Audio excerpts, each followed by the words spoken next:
Okay. Am I coming in lower than usual?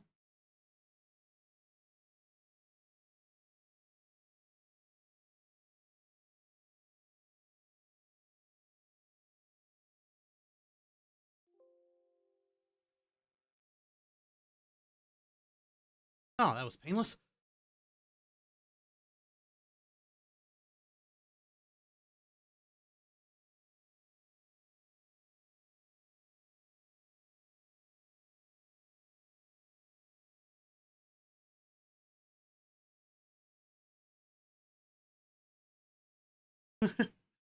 God.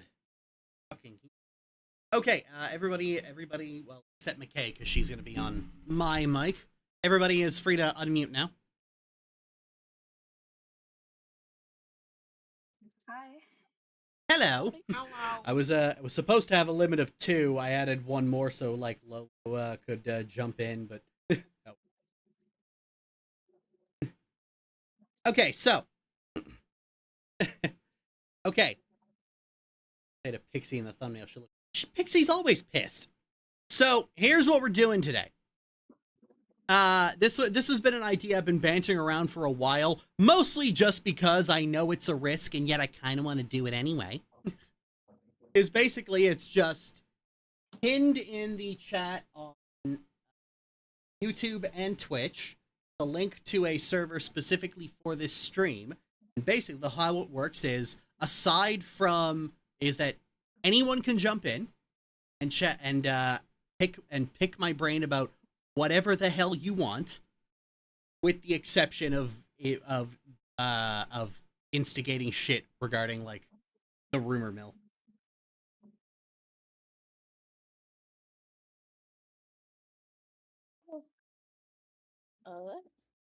So the voice channel has a limit of 4. There's currently 5 in there because I didn't set it soon enough. So it's going to be 2 people at a time. Everyone gets everyone gets an amount of time before it's like, all right, cycle out, let someone else in. And that's it. If you are uncomfortable being on voice or uncomfortable like starting a conversation, I would advise you not be in here and you dip out so somebody who is can hop in. Yeah, that makes sense. That makes sense. That's understandable. Sometimes I get comments on old asking it. It's like, so what are your thoughts on this now? Or could you do a follow up to this? And I just thought, all right, that's what this is. If this goes well, I'm gonna do this every month. Oh, that would be very cool. All right, ball's in your court.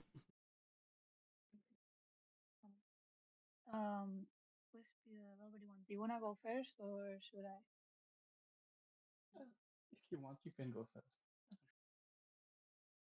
I haven't really planned out a question because I never really catch the stream on time.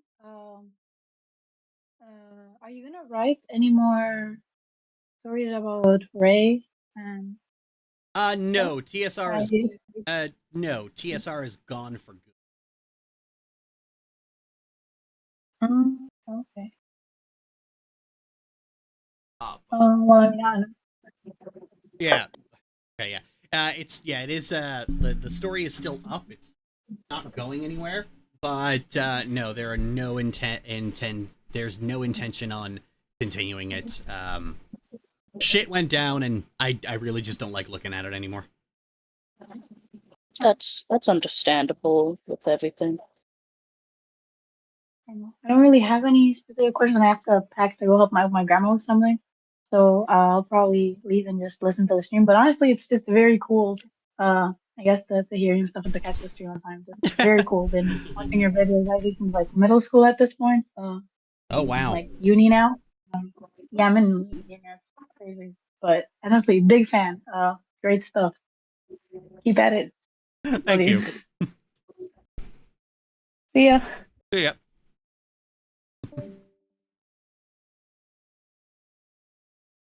I just wanted to know, now that you've had some time after the Pokemon video, how you feel about it, and if you're if your opinion has changed on any of the regions or any of the games in specific. Well, I haven't actually played Pokemon since finishing that video. I basically said, like, you know, spending like a year marathoning every Pokemon game back to back is really not great for liking Pokemon, unfortunately. So I wouldn't really, I don't really think enough time would have passed for my opinion to have changed. Funnily enough, my opinion on several of the games changed because I made the video. I think I used to say, I used to say Gen 5 was the worst, and I even said it a couple times in the video, and then I ended up rating Gen 4 at the bottom. Oh, yeah. No, sorry. Gen 8's at the bottom. Yeah, I just wanted to see, because I've noticed that I've found a lot of people in my group, my friend group, and similar friend groups who have seen your video and have had their opinions changed by it, or have had viewpoints on things changed by it. So I was just wondering if, you know, after some time has passed, if anything's changed. Yeah, I don't really think enough time specifically has passed for that. It's especially since, again, like I said, I have not actually played a Pokemon game since making it. Like, I burned out really hard on it. I would have to come back a couple of years down the line and play one of them again and examine it again. It's understandable. Yeah. I'm gonna dip out so someone else can. All right. Have a good day. You guys are, yeah, it's like you guys are welcome to stick around a little longer. I'm gonna try and do about 20 minutes for each person. Oh, okay. Yeah. Then I did have another question. Go ahead. Do you have any opinions on games similar to Stardew Valley, Story of Seasons / Harvest Moon? So you mean farming sims or cozy games in general? Mainly cozy games in general, because I've found that a lot of people will lump other cozy games with the farming sims. Okay. So I have found a major issue that keeps I love cozy games in theory, but getting into them is so difficult because they turn into such massive resource grinds. Like the whole game is just like the whole game is just about shuffling resources back and forth. It ends up just getting really stressful. Like it's the opposite of cozy. I tend to prefer Harvest Moon over Stardew Valley specifically because it doesn't have that. Yeah, I get that. Especially because I've been getting into the Story of Seasons games, which is the original makers of Harvest Moon remaking the original games.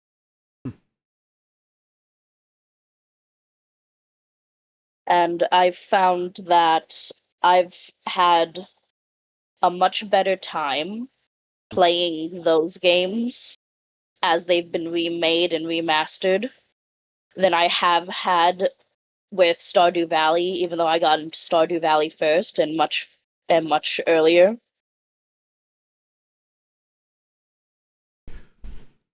Yeah. It's Stardew Valley, like I said, there's just way too much crafting in Stardew Valley, and I'm kind of just getting sick of crafting as a game mechanic. That's actually why when I found Syrup 2, I wasn't able to explain what it was about these games that bothered me, and then I played Syrup 2 and it was like, this is what I want out of a cozy game. Yeah, I completely understand that. I've been trying to find some more cozy games myself that have been less resource grindy, as I just want to do something. I just want to have something to sit down and play that's nice and doesn't involve me having to balance 30 bajillion things of crafting to do one simple side quest. Yeah. It's just the biggest disappointment for me with in regards to this kind of stuff was Traveler's Rest, which is a cute pixel art game about running a tavern. You know, why can't I join the call? Look at the limit It'll open up later. So, it's got kind of like when you're running the tavern, it's kind of got Diner Dash style gameplay. And then when you close the tavern for the night, you go and you order ingredients to make the ale and make the food and whatnot and set up your tavern's menu. It's all really cool. Then a few updates down the line, and it's just Stardew Valley again. Yeah. It's a big reason why I've been going back to, for example, older Animal Crossing games, where the most resources you've had to balance was your money and sometimes gifts if you want to get a friendship with a villager high enough. Yeah, I find that what I want out of a cozy game is I want a good balance between story and gameplay. I want gameplay that's actually enjoyable without just being a grind, and I want characters that are interesting and fun to talk to. And they will usually falter at either one or both of those things. Syrup 2 is about the only one I found that is really good for both. It does both really well. Yeah, I get that. One of my biggest gripes recently is I've been playing through Story of Seasons: A Wonderful Life, and it feels like it's simultaneously going too slow and too fast at the same time for me. And it feels like that hard limit of you have this long to get married before you basically don't have a chance anymore. It just kind of feels like a bit of an odd choice, but like I can kind of understand where they were coming from with it in the game design aspect. Yeah.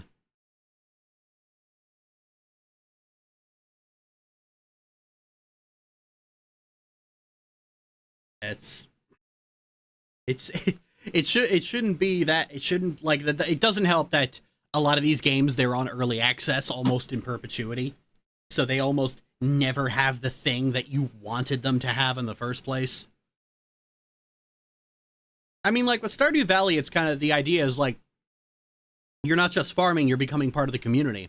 But not only is the community very, very shallow and dull and uninteresting outside of the romance options, you spend way more time shuffling resources from box to box. Oh, absolutely.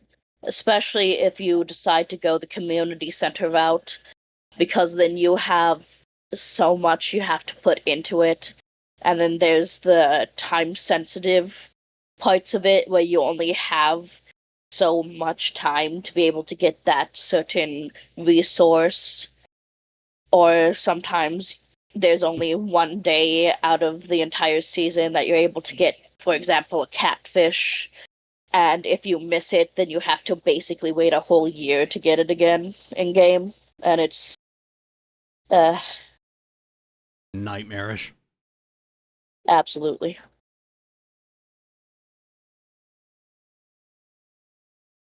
I dislike how you can't advance relationships without gifts. Yeah, that is odd. Like, I'm gonna come back to Syrup too because I'm gonna keep gassing this game up. But you advance the relationships with characters by taking them to certain places and spending time with them. Syrup is out looking for ingredients to make new candies with, and every day you pick a friend to come with you, and if you go to a place that has an event available, you'll have that event, you'll talk, you'll bond, and then their relationship improves. That's something I like about Disney Dreamlight Valley, is that you could just grab a character and go, hey, let's go fishing for a while, or let's go gardening, and that's a good way to raise their friendship if you don't have the favorite gifts for the day for them. But it's still very, very resource heavy and grindy, which is plus it's a game loft game, so half the time something's not working.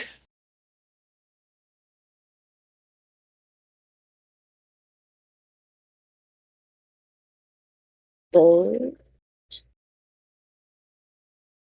Yeah, that's just about all I've wanted to ask, other than one small question. Have you tried French vanilla chai before? It's a very good tea. I have not. It is amazing, and it's especially if you like your tea a bit sweeter, then it's a good way of getting that full body richness that comes with chai, but with the added flavoring with the French vanilla. It's very good. Twinnings of London makes a very good version of it. I haven't found it from another tea company that I've liked as much as Twinnings of London.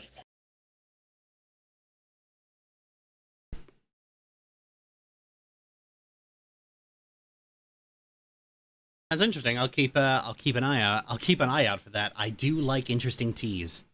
Oh God, I'm getting older and turning into Iroh. Alright, I'll let you go now. Have a wonderful day. See you, Rain.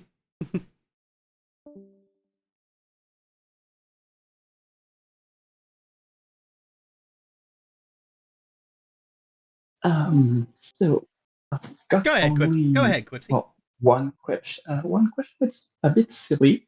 But what's your opinion on fan-made shows that get taken down by their IPs, even though they made the things they've taken more popular than ever? You're gonna have to be more specific. So if you know a bit of Warhammer, maybe there's a fan-made show called The Emperor's TTS, and it's an entry point for a lot of the community. But what happened was, I think it was in 2021. So Game Workshops, the people that have the Warhammer IP, they put a ban on fan-made content. So basically, they would send cease and desist to people that made fan-made animations or even shows or fan arts if they didn't give money to the IP directly. And I wonder what your opinion are on this. I don't really have an opinion. Unfortunately, If I don't want to use the mic in Discord, am I allowed to type you questions? no, you were not. Sorry, I had a super chat. I don't really have an opinion on it. Unfortunately, it's like we've all got to deal with copyright fuckery. It's just a part of. It's just a part of. It's a part of doing anything that isn't making your own making your own original IP. Unfortunately, unfortunately, there's really nothing. Like, if they send a cease and desist, I mean, like, what you can do is you can just ignore it and see if they actually have the stones to sue you. Right. But the kicker is that in a lot of cases, it's important to remember that a lot of these companies, they're not willing to sue specifically because it's expensive and it might not go the way they want it. They want it to. There hasn't really been a ruling on this kind of stuff in terms of like how it whether or not it falls under fair use, and nobody really wants to fuck that up.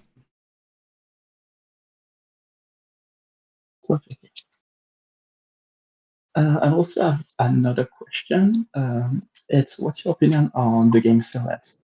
If you I have not played Celeste, unfortunately. It's oh. I see footage of those. I hear about it and it's like, oh, it's an indie platformer. That looks interesting. And then I see footage of people like fucking having to like levitate through narrow paths of spikes like it's a steady hand game, and I just go, oh, never mind. Yeah, it's a bit hard. I think I had probably 500 death on the first level, so yeah, it can get annoying. That kind of stuff is like, that kind of stuff screams, we made this for speedrunners, which is fine, but I am not interested in that at all. They also have a speedrunning clock that you can activate in the menu. So I'm sorry. it's What? definitely made for them. I'm sorry, Quipsy. You're coming in very garbled. You're sorry. You're coming in very muffled. It's actually quite difficult to hear you. I'm sorry. In Celeste, there's an option in the menu which you can activate, and there's a speedrunning clock. So the game is definitely made for speedrunners because they give you the option to have it. They give you the option to what? To have a speedrunning clock. Oh, yeah. Yeah, That tells me we made this game. This game is made by speedrunners for speedrunners, which is fine. But I don't like speedrunning. Yeah. The story is really great, and if you can, maybe just look at some of the moments. I think, like the cutscenes. I tend not. I typically don't watch a game story on YouTube. I type like because I have never bought a game solely for the story. I think maybe a couple BioWare games, but other than that, I am very much. I do like story in games, but I am very much a gameplay first. Good gameplay can save a bad story. A good story cannot save bad gameplay. Yeah.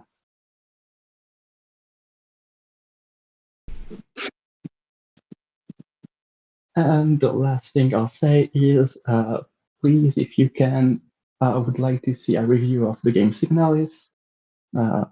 It's about 12 hours long, and it's indie, and it's really good. I probably won't be doing videos on games on request. I don't really take requests in general, but Yeah.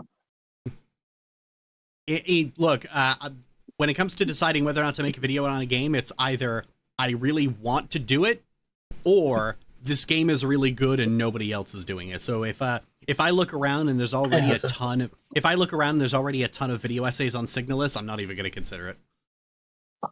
All right. Yeah. Well, thank you for having me, and I'll leave the floor to someone else. All right. So goodbye, Thanks, City, and Quipsy. goodbye, Mickey. Hi. Hello, She-Venom. First question I got. What are your thoughts on what was linked about Hospital Hotel Season 2? I'm sorry. Song? I'm sorry. I'm having trouble making out what you're saying. It's okay. I have difficulty on my phone. What I'm asking is what are your thoughts about everything that was linked about Hospital Hotel Season 2? Oh, hang on a second. Oh, so there've been leaks of Has-Been Hotel? No, of songs from the Hospital Hotel Season 2.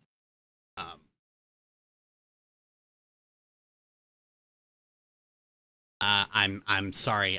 I'm sorry. I really can't understand you. Anyway, what are your thoughts on the link with the Hospital Hotel?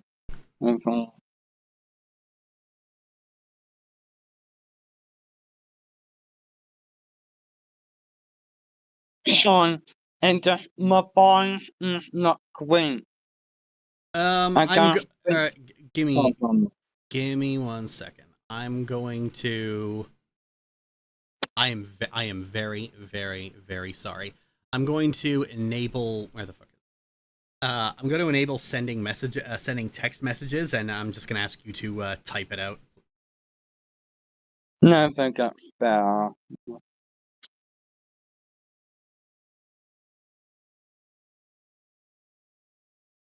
All right. You can type it out in the chat.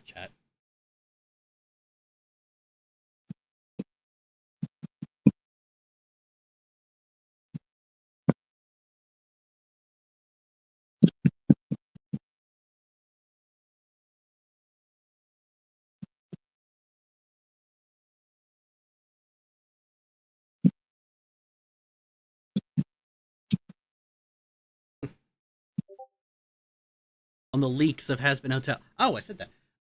Okay, I literally did not know there had actually been leaks until just this very second. But it seems like everything gets leaked nowadays, so I feel I would have been more surprised if there hadn't been leaks. Especially given that Madrano's one of those people have a lot of different attitudes about leaks, about whether they're right or wrong, but Madrano's one of those creators where there's a lot of people who are just gonna go, well, who cares, she's a bad person TM, so fuck her. Other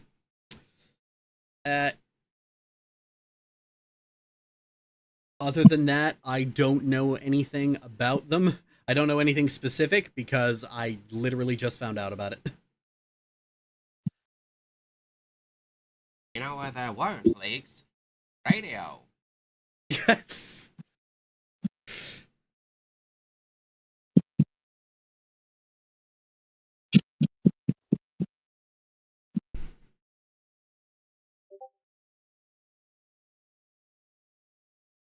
What are your thoughts on the epic game Fortnite?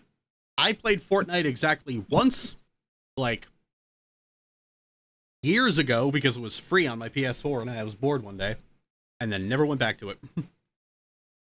I love Fortnite.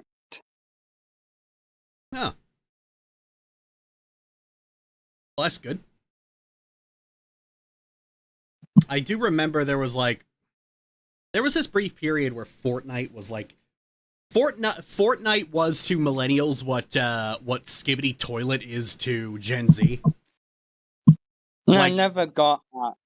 I could not figure out for the life of me why some people had just decided to make Fortnite the fucking... Oh. Thanks for having me, CD. Normally I can't speak well in front of people, so thank you for this opportunity. Oh, you're welcome. Oh, you're welcome, Quipsy.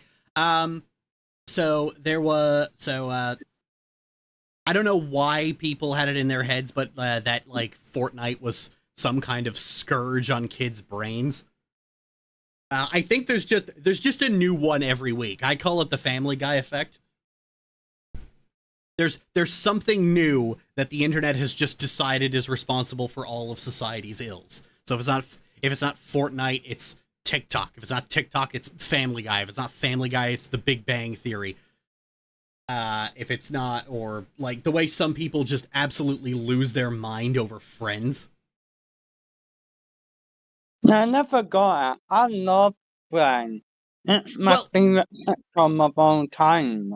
Well, it's just popular thing bad. That's really all it is. It's like you'll continue seeing people like try to edit out the laugh tracks in episodes of Friends where to basically, this is how we'll prove that the show isn't funny, and it's not going to stop people who like it from chuckling at it. Like I'm sorry, but like, people aren't being brainwashed. They just like things that you don't, which is just, as time goes on, is something that people are getting increasingly baffled by.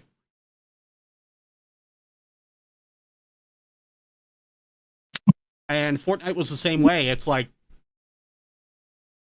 I saw people my age, like about 10 years ago, losing their fucking mind over the fact that, was it? No, it was less than 10 years ago. Losing their mind over the fact that kids were doing Fortnite dances in school. And it's like, guys, they're dancing. Will you fuck off and leave the kids alone?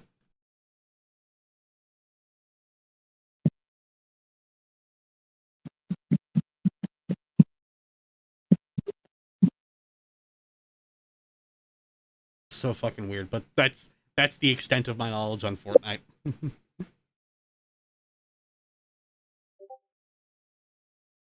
Opinion on the use of generative AI. Generative AI is a smog-spewing plagiarism machine that barely does what it's supposed to do. You know, there's this joke from the Chernobyl series. What costs 500 million to build, belches out 20 tons of smog a minute, and cuts apples into 3 slices. A Soviet machine designed to cut apples into 4 slices. And I think of that when I think of generative AI.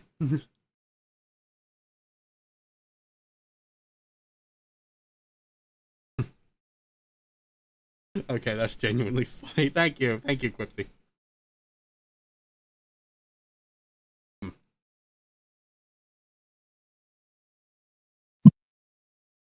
Yeah, it's the kicker is I don't think you'll ever get rid of generative AI because, and this is the important part, you know, some people try to like mock and belittle people who like use AI to write or make art in massive pulsating air quotes. But at the end of the day, they aren't creators, they're consumers. They aren't trying to pass themselves off as a real artist. They're basically looking at a machine that can throw up a picture to look at or a story to read at them immediately, and they're like, "Oh, I'll have that." For the same reason people eat, at McDonald's rather than cooking at home. You cook because you like to cook. You go to McDonald's because you want to eat.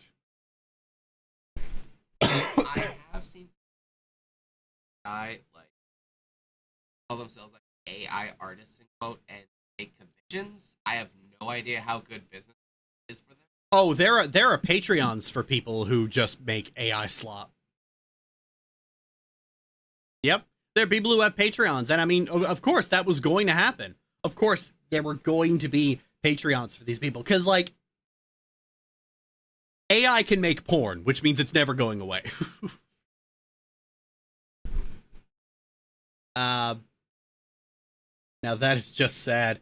Oh yeah. Now think about this. What's sadder, using AI to make porn, or subscribing to the Patreon of someone who uses AI to make porn?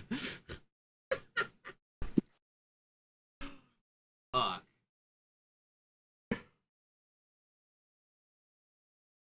I remember when AI images first came out, was first a thing, and like it just made things that always looked wrong, and it was kind of funny. You remember that? Remember when? My favorite bit of people hating on Fortnite kids was that one where Sid the Science Kid runs away from them dancing and says he never wants to go there again. It was funny. But yeah, let them be. Okay. So like, where was I? That just completely threw me off my rhythm.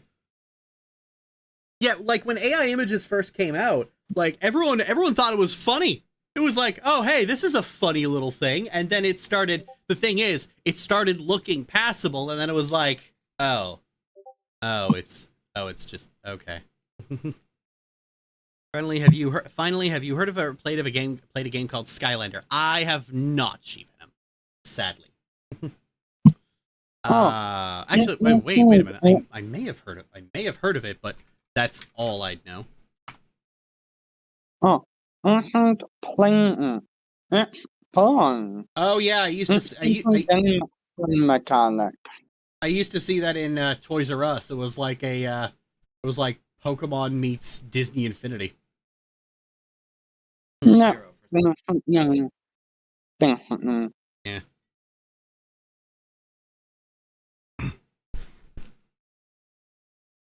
All right. Did you have anything else, or are we moving on? I'm gonna move on. I don't mind. All right. Thanks for dropping by, She-Venom. Oh.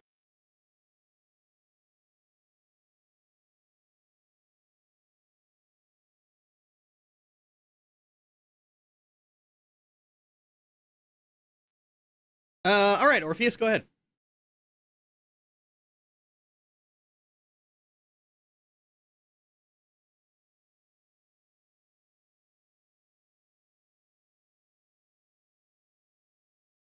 That's okay. Take your time.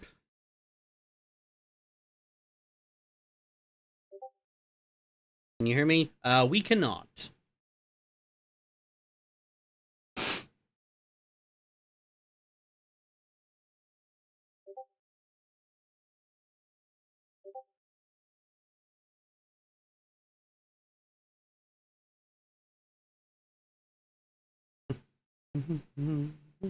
Try disconnecting and reconnecting. That usually fixes it. Hello? Hey, I was right. That did fix it. Give me a second, Mum. Okay. I have a question for you. Okay. What is your opinion on Therians? What is Sorry, a, give me a second. What is a Therian? Oh, I have to go. I'm so sorry. Oh, okay. It was a pleasure meeting you, CD. Nice to meet you. Nice to meet you too. Okay.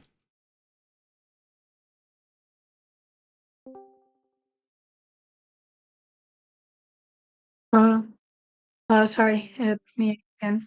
Hey, Vico. Oh, crap. Oh, hey. Uh,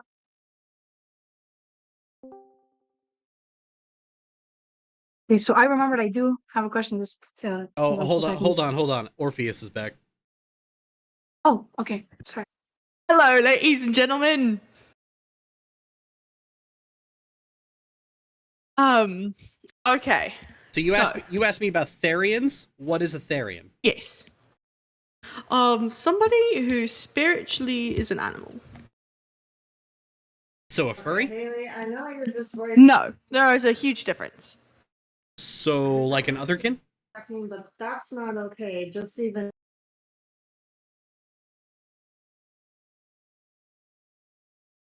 Give me a minute. What is the difference between a Therian and an otherkin?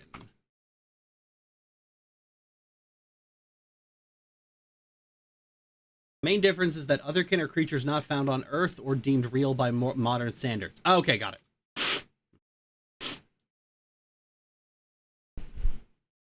Second, what's your opinion on animations? I'm an animator and a voice actor, and I just want your opinion on, like, our community of voice acting. Oh, that's a broad subject. I mean, I like animation. I see the page you're on. Don't change it. You know, I like animation. I mean, I critique it for a living, so I should like it to a certain extent. Well, the funny thing is, I tend to focus on the writing because I've always found that that's the core of any piece of media. Some people get mad at me when I say this, but like, good writing can save crappy animation, but it doesn't work the other way around. Amen. Huh? Amen. As for voice actors, I have a great deal of admiration So for you're voice. talking to people. Then what are you saying amen to? Oh, you got a busybody in the background there. Yeah, I know. I have a great deal of admiration for voice actors. I've always thought it was a very cool discipline that I've simultaneously always wanted to do, yet never really thought I had the chops to do it, if editing my own audio is any indication. My patrons seem to be under the impression that I would make a really good voice actor because I did a reading of like an entire visual novel, and my voice for one of the characters really freaked them out. Okay, watch this. This has no voice filters. You ready? Okay. Look, you have to understand. It's not like that. It's not what you think. It's harder than your usual puzzle. Did you just do that now? Yes, sir. I did. Holy shit. That was impressive. Thank you. I could also somewhat sound like a dude. I believe it. Well, Veronica Taylor can do it. Well, now I gotta hear this. Okay, man. Look, first of all, you gotta chill out. Second of all, I've been watching your videos for a really long time.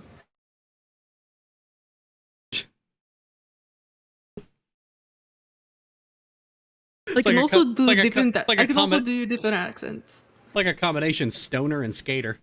That's really cool. Yeah, that's what it's supposed to be. You know Angel Dust from Hasbin Hotel? Yes. Well, look, buddy.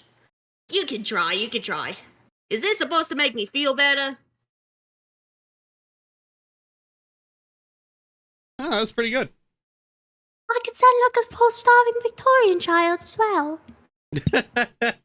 Oh god. Oh great, you're gonna be cast in Megan 3. Oh, Oh no, not again. I was actually featured in an episode of The Amazing Digital Circus. Really? Yes, there was an NPC in episode 4. It was like, yeah, can I have the stupid burger? You know, the one that makes you stupid. Oh, that's cool. Thank you. Yeah, what voices can you do? Not many. I can do mine, and I can do a bunch that nobody would ever take seriously. I can do a bunny voice, but that's it.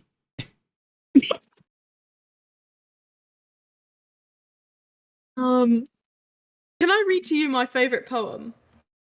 Well, as entertaining as this has, as entertaining, It's very short. as entertaining as this has been, this is kind of meant to be a discussion stream and not really like a look what I can do kind of stream. Oh, yeah, okay, sorry.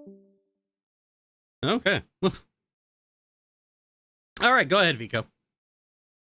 Oh, that's pretty cool. Oh yeah, Haven. Because I remembered from your video that you guys talked about the game and stuff.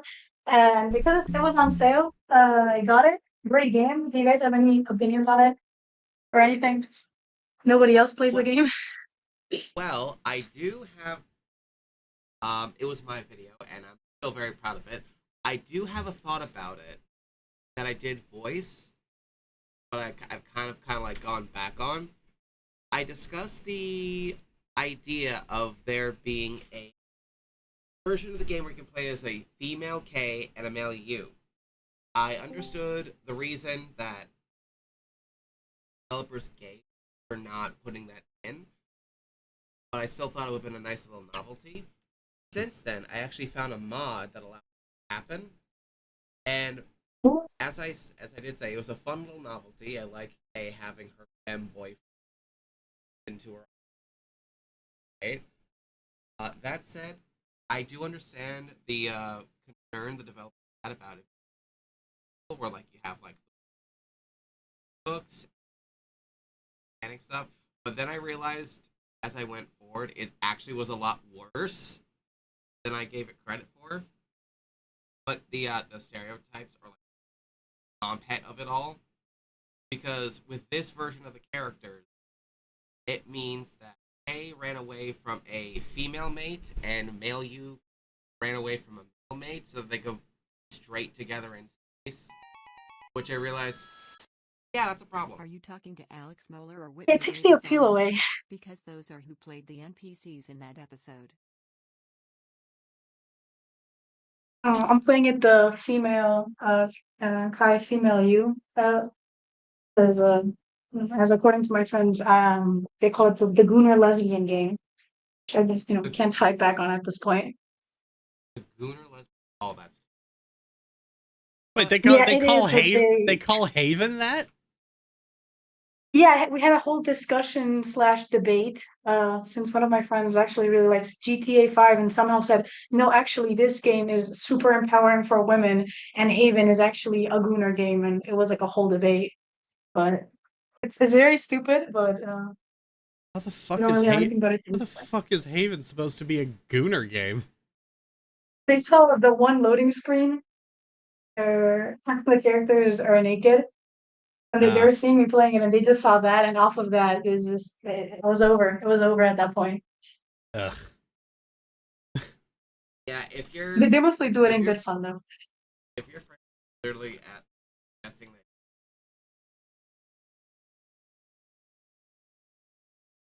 No, it's one guy. It's one guy. I'll be honest, I can't take anyone seriously who genuinely thinks like Grand Theft Auto is like a genuinely worthwhile game for anyone except edgy 13-year-olds. Like, the fact that Grand Theft Auto 5 had such pedigree and there's so much fucking hype for GTA 6, like, I don't get it. You're all adults now. You're out of your Grand Theft Auto phase. Yeah. He is very much like a 13-year-old, but oh well. Just that it's cool. And again, thanks like especially to like McKay for the like posting the video about the game. It's a really nice game. I really like it. Especially because I'm very ass at any type of combat at all in any game. And yeah, I said that good stuff. I did a hard mode, but I still haven't beaten Super Bowl. Damn. It is hard. I think it is hard. As a very poor gamer, honestly. Yeah. You have to be tired, which slows down the wind up. Mm.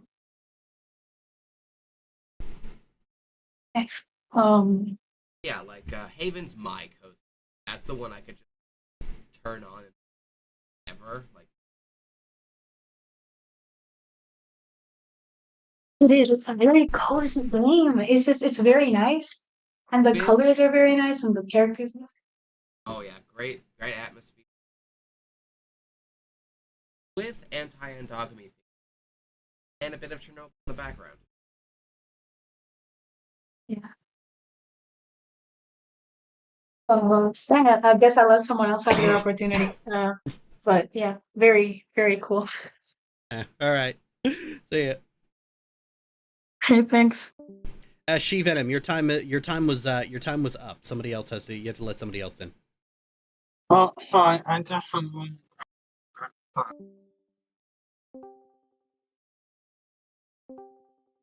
Ah, there we go. Oh my God, the Alexander the Great. Oh dear. Oh my god. Oh my god, we're being invaded.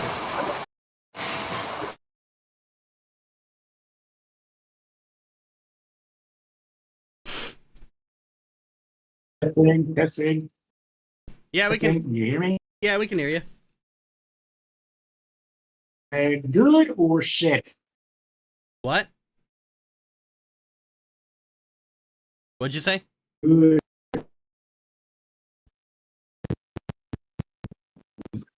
I'm gonna go with shit. You cut out. I didn't catch that. I was wondering if my audio was crap or not. Answer.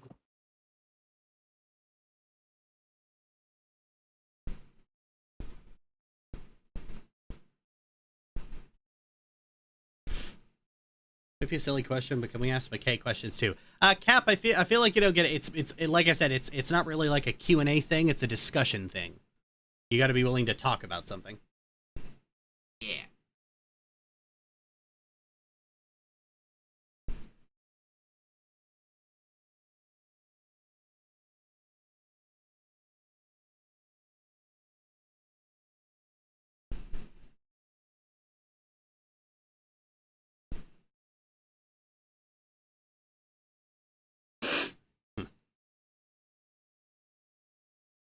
Alexander the Great, you can go ahead.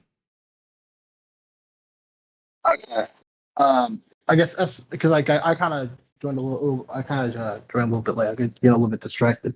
But I guess I'm kind of curious because I felt like there's like one thing I saw from you a while ago. I'm curious about like what your like taste in music is specifically. Like, what are you? Well, what I guess it's really for everybody. Like, where y'all guys just taste in general are? It's kind of a little bit of everything, if I'm being completely honest. I can't really nail it down to one single genre because I've got a little bit of every genre.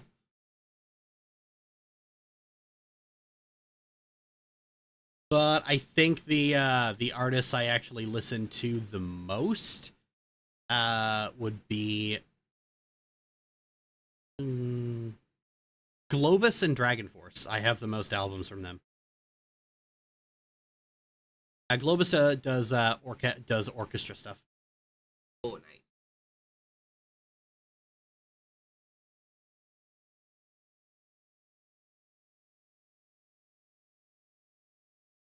I consider bit of about it. Because that's how my father raised me. Ironic, since your father's a crappy metalhead. But yeah, like the two bands I could say are my absolute favorite are Iron Maiden and any of you who have heard me sing on a stream would know.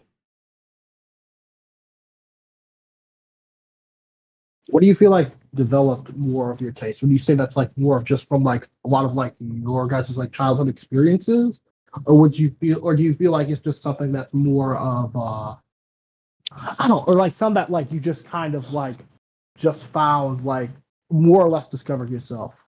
This is gonna sound really fucking weird, but I've been told that a bunch of other people do this as well. What really draws me into a song is if I start listening to it and imagining a music video in my head.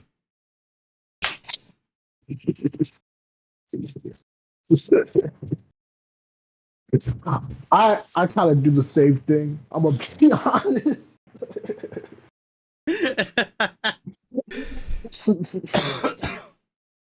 Now, one of my favorite things to do is like when I go for a walk, I just put my headphones on, put my tunes on, and to the beat, I imagine my OCs fighting. Oh god, they've never taken the Dragon Ball out of your head.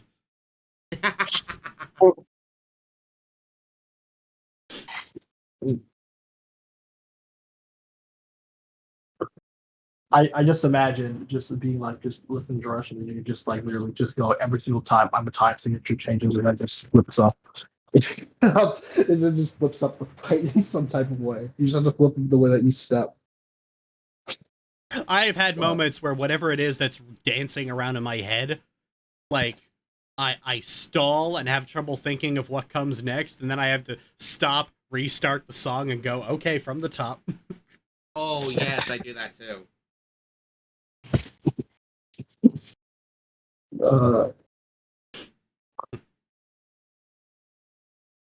Daydreaming a scene and goes, wait, hold on, bring it back. Take two.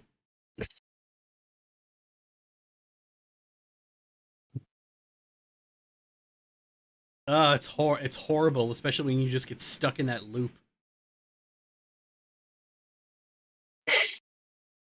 I love the idea to me of just like I don't know. It's weird because like there like we have like into a lot of just stuff. I just kind of grew up with like a musical family. Like my family used to have I think we have over like 3,000 like burnt CDs just like in general because we just had like so much. And I remember when I was like I have a kind of a bad habit about this where like even when I was a kid, where like I'd like put on like I'd like get some like that we like burned, and then like I just like put it like it on, and then I just like keep going back.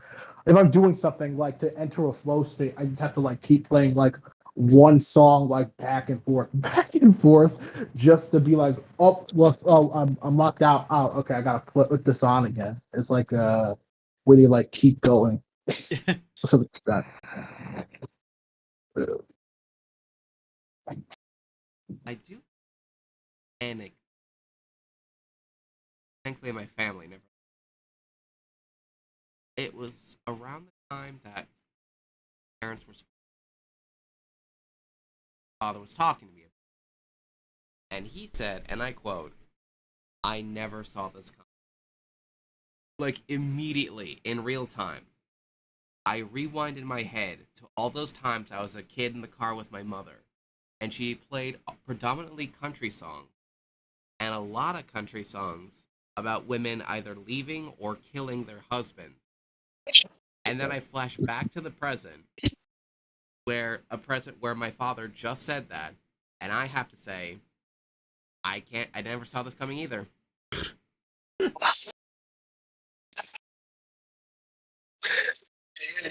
You literally had that moment where like the cartoon character kind of looks to the side, and then a whole montage plays.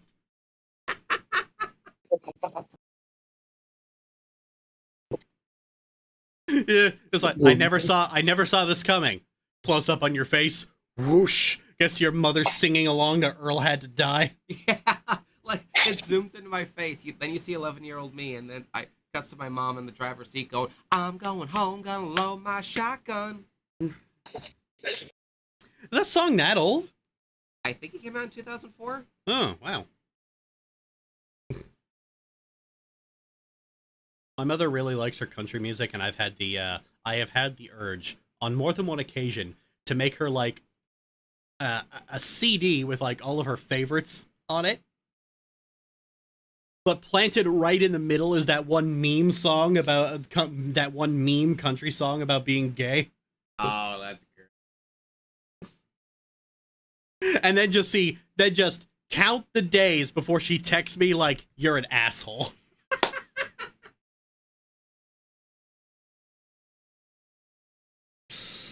What stays my hand is that note. What stays my hand in that regard is that knowing my luck, she'll reach that point in the CD when she's got the kids in the car.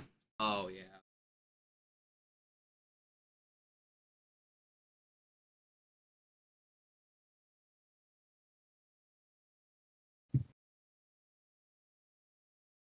I'm also wondering, I guess, how like, this is my first stream for this. So, like, I guess, like, how does it? I guess I'm even asking questions. But, like, how does it like fully like work? Like, what is the?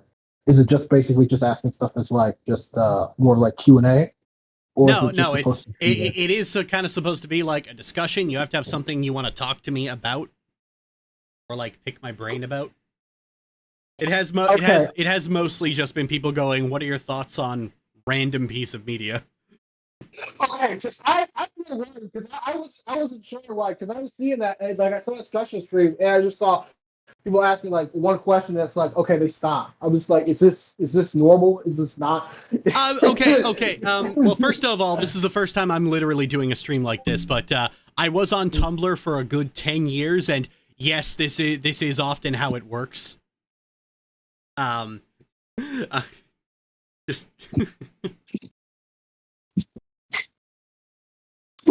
But yeah, the post I had, I had a post up for it.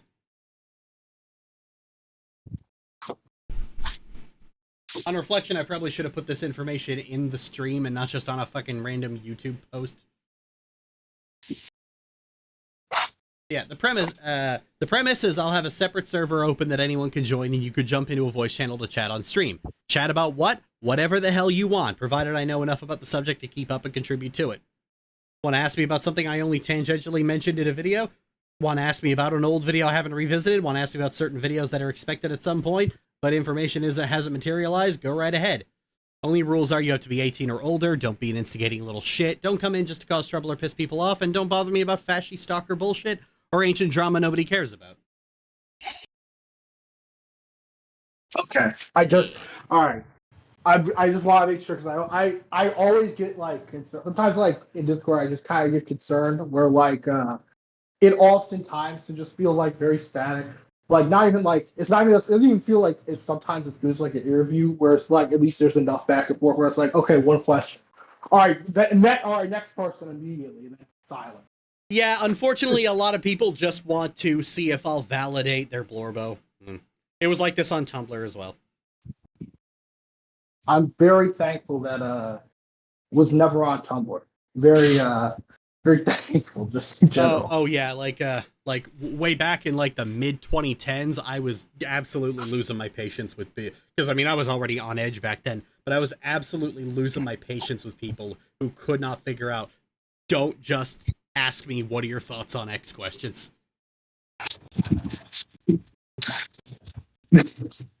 It's so weird too because like the idea of anyway, Alexander, do you have an actual thing you wanted to talk about? There is something I actually do want to talk about. All right, go ahead. The biggest thing, so I'm in a little bit of a weird conundrum. I've been following your videos for a very long time. Honestly, probably I'm like 23 now, and I probably was following your videos like I don't remember, probably when I was like maybe 14 or so. I don't remember the time. But like, I've been in a weird position where I've been doing a lot of like professional networking and stuff. I've managed to change a little bit throughout my time after graduating.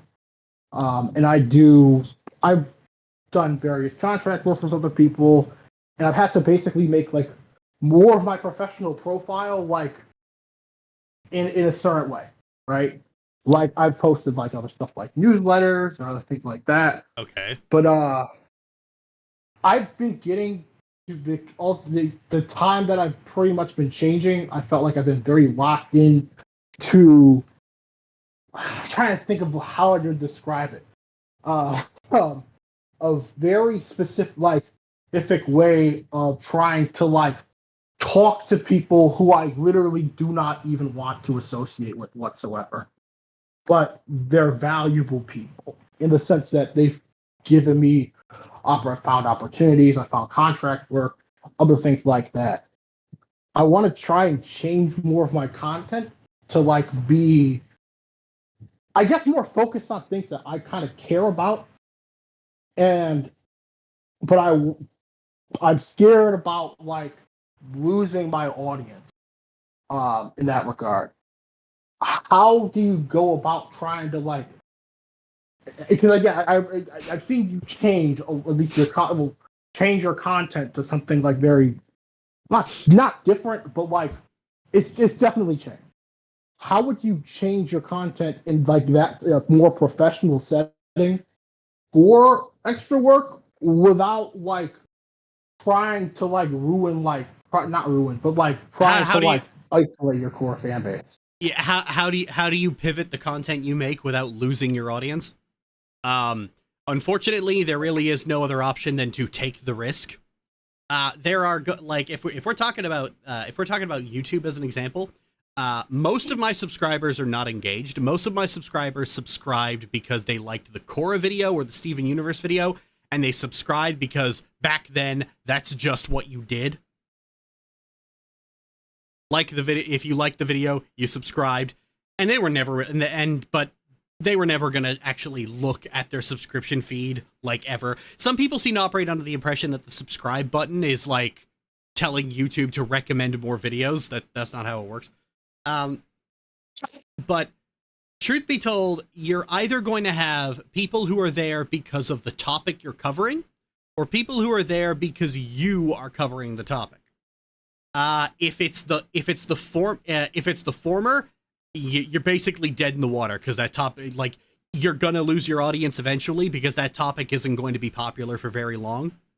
And if it's say the latter, then you are gonna take a viewership hit, and you're gonna have to like build that part of your audience back up again. So unfortunately, you either have to decide, do I want to make interesting content or do I want to farm engagement? I have never once in my entire history on YouTube ever done any content with the express purpose of farming engagement. When the Korra video and the Steven Universe video blew up, it genuinely surprised me. And I have eschewed almost everything that is now described as the YouTube meta. Often to my own detriment, but if I tried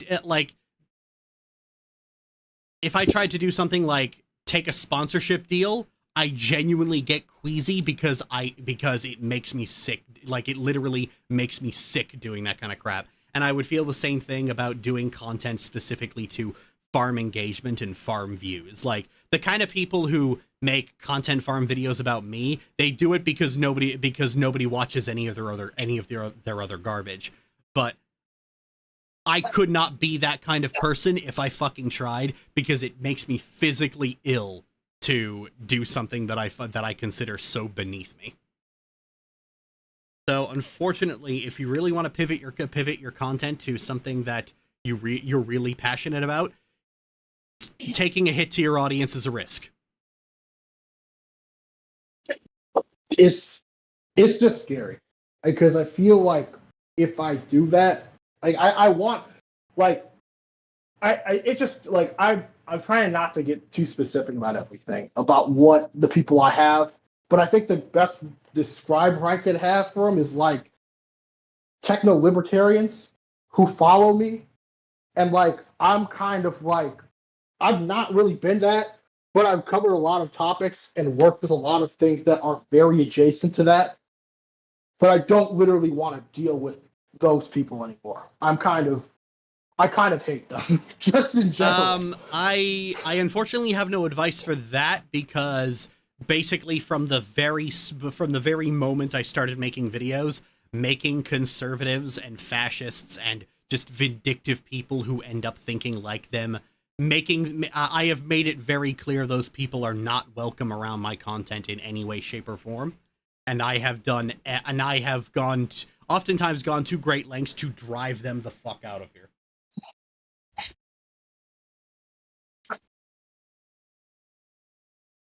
But there's an old adage, admittedly the YouTuber who said this was kind of shit at being a YouTuber in the first place, but there's an old adage regarding YouTube. If you build it, they will come. One of my most popular videos is literally just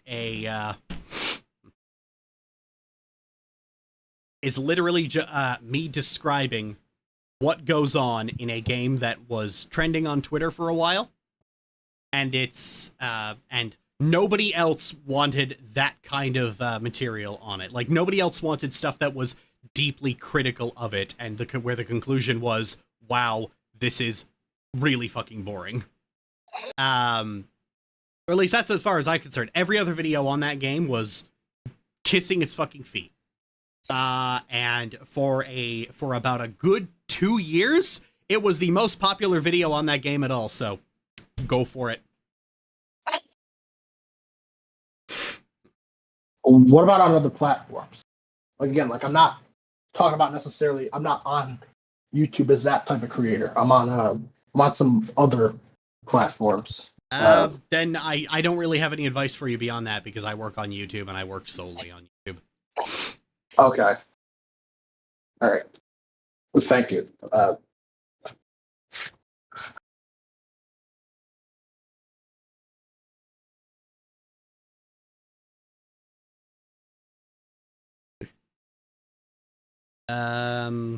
Are you done, Alexander?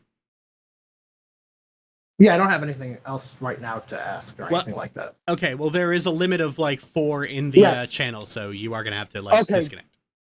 Yeah, all right, but see ya. See ya. All right, who wants to go next?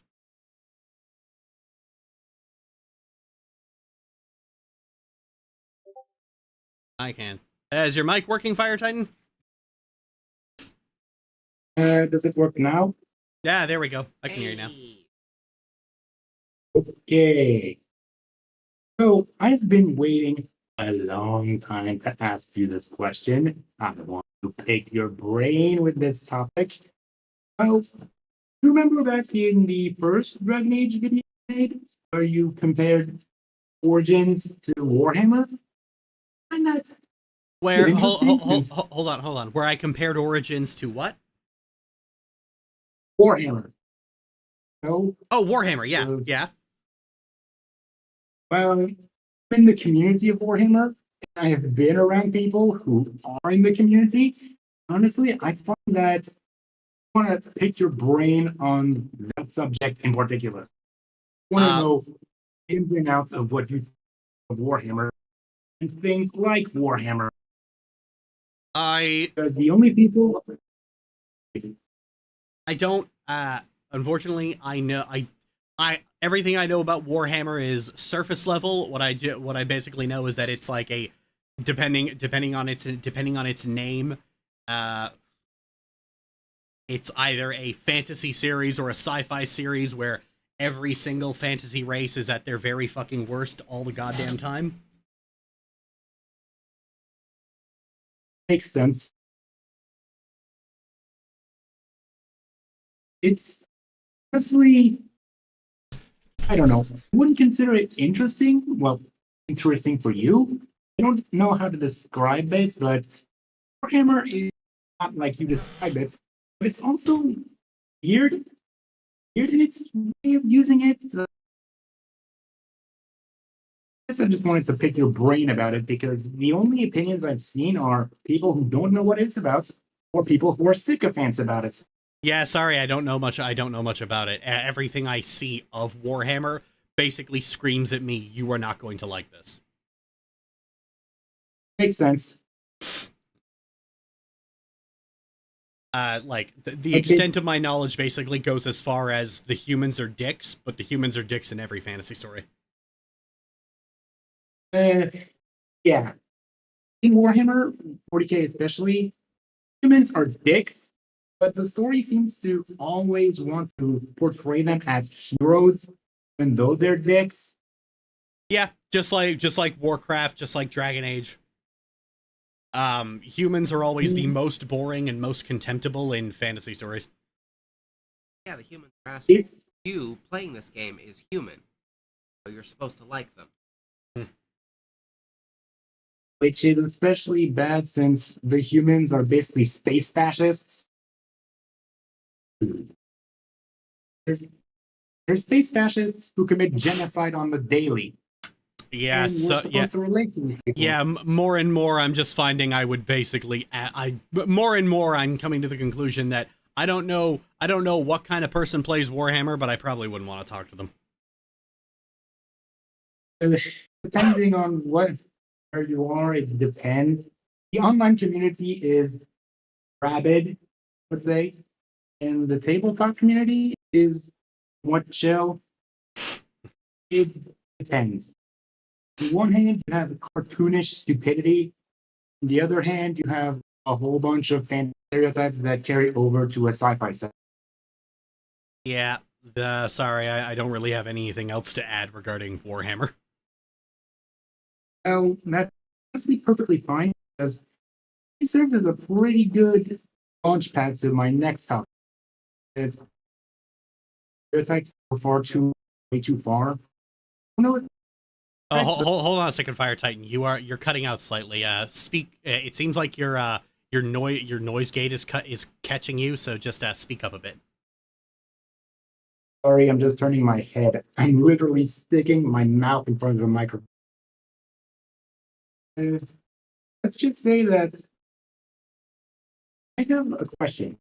How normalized do you think?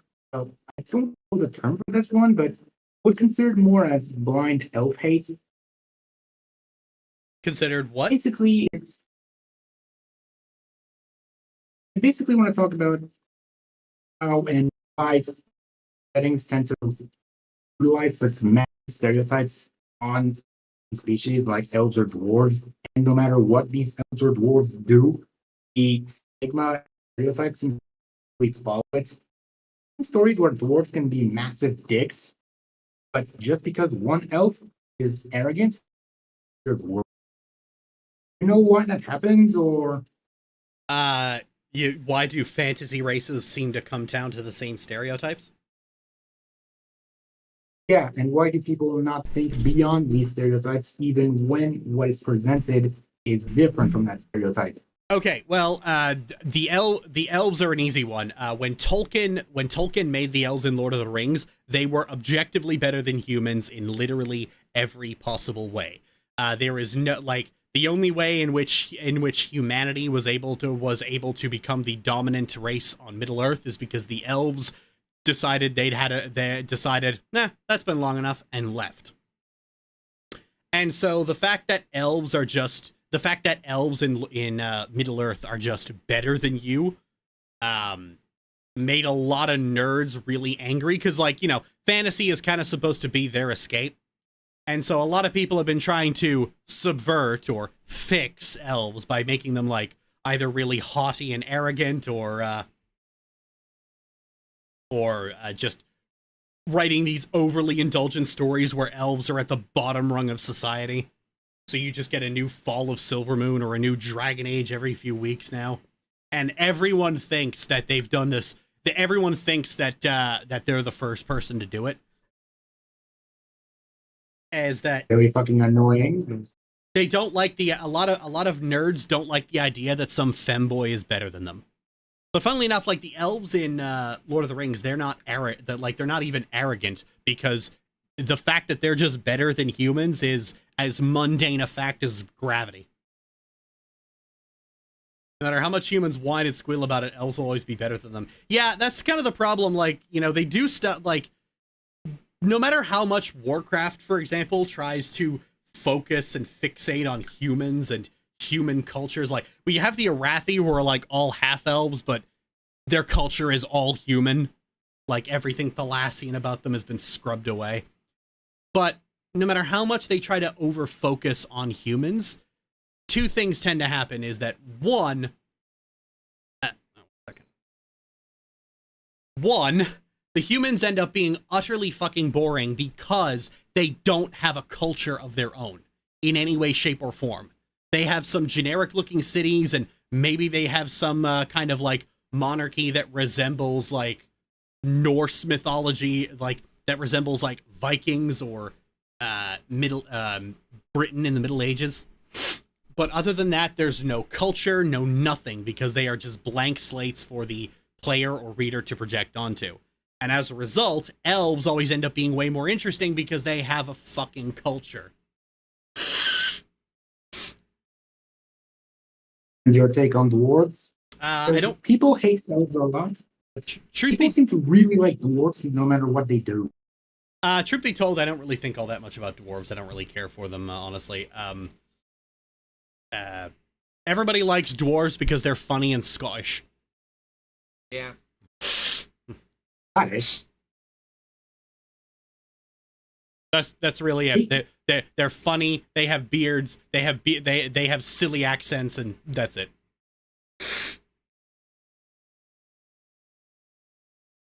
Okay. Yeah. Well, I was going to use Warhammer as a comparison, but since I like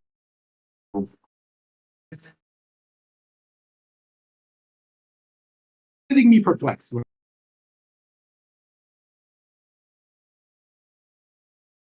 But I do have one final question before I take an amateur writer. I work on video games. Where can I learn to not fuck? I'm sorry, you're cutting out. I'm an amateur fantasy writer. I want to learn where to write. I'm kind of too focused on my studies in video game design. I learned shit. So, like, where do you go to learn how to write? Yeah, without paying up the ass for a scholarship degree. Take creative writing classes. Unfortunately, there is nobody who is able to teach you is going to do it for free. It. Oh, quick push down, I guess. Sorry for wasting your time. I'm going to get. No, you didn't waste my time. My time was specifically set aside for this. Fair enough. If I can poke your brain later once I have actual things in my head. Yeah. All right. See ya. Okay, Percy, did you want to go? Yeah. Hi. Hello. I just mainly just want to talk about Mass Effect because you're kind of the reason why I started playing those games. Because Nice. yeah. So like I've been watching your videos for a long time, and I was just like, I should play this. This seems interesting, and I'm on my second full playthrough, I think. So, I mean, I guess so. My favorite Mass Effect character is Thane, because I hate Joy apparently. Because in my first play, a lot of people really liked Thane. So my first playthrough, I romanced Kaidan, but then in Mass Effect 2, Thane was just sitting right there. being perfectly handsome. So, and then playing 3, and then they're at the same hospital, having to be in a prison of my own making. That was that was fun. Yeah. And honestly, my favorite game of the franchise is 2. I don't know. I love Mass Effect 2. That's like my favorite. And if I'm starting a playthrough, I usually start through there because as much as I love the original Mass Effect, the planet exploration is what gets me, I guess. I've noticed a lot of people really. That too, and also I really like how a lot of femshep romances in that game specifically just have a more interesting story. It's because they're I've never played. It's because they're varied. The thing about Femshep is Femshep gets to do a lot more interesting things because she doesn't have to pull double duty as a player surrogate, as like something for the player to project onto. So she often gets to have a much more interesting personality. Like, that's why Broshep's voice acting is so flat and monotone, because they want you to project, they want the presumably male player base to project themselves into it. And a lot of RPGs hamstring themselves to varying degrees in order to do shit like that. But Femshep doesn't have to do that. Femshep can have interesting stories. Femshep can do more interesting things, whereas all of male Shepard's romance options are kind of just, oh my god, Shepard, you are the greatest man ever. Have all my it's like, let me have all of your children. Yeah. That's why, like, I tried playing a male Shep once, and I just couldn't. I mean, I just generally just hate how a lot of character creators just have character creation for their male options. I just don't like it. But then playing through a Broshep and just it was so bad. I deleted that save because I did not like it at all.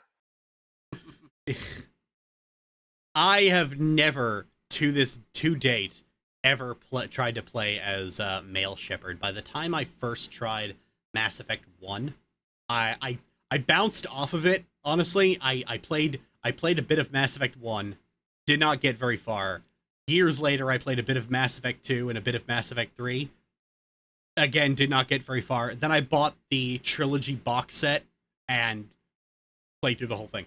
But never at any point in time did I ever play Broshep. By that point, I was exclusively playing female characters. Yeah. That's a similar experience I had with the franchise, because I bought it on sale as a pre-owned from GameStop, and then I played past Eden Prime, and I tried to do Liara's recruitment mission and got stuck, so I just didn't touch it for like a year. And then then on a completely different save, I decided I'll just wait, and then did Novaria first. And I was like, oh, that's why that was hard. Yeah. It's also one of the first shooters I ever played, because I mainly had, before that, stuck to like games like Skyrim and Dragon Age. But I had somebody ask me once, why do you find the gameplay of Mass Effect so interesting? It's just one of the many cover-based shooters that was out at that time, and I had to explain to them, I have played literally 2 cover-based shooters in my fucking life. Mass Effect and Deathly Hallows Part 2.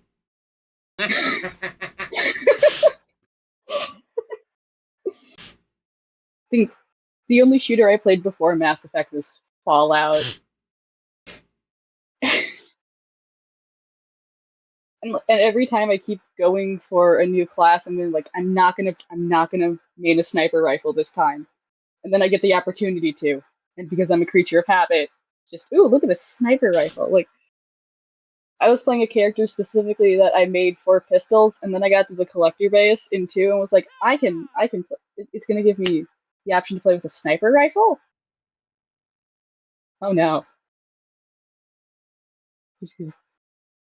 I've gotten all 2 of my full playthroughs I've done with a chef who uses a sniper rifle. I don't know. That's like my favorite gun to use. Playing Shepard, I can never not play. Yeah. Yeah, that is. So my first ship was a soldier, and then later in 3 I made her a vanguard just because I thought it'd be interesting. But it was a lot of fun. I first wrote off biotics, but then I actually played a character who used biotics and was like, huh. And then I haven't really played anything else.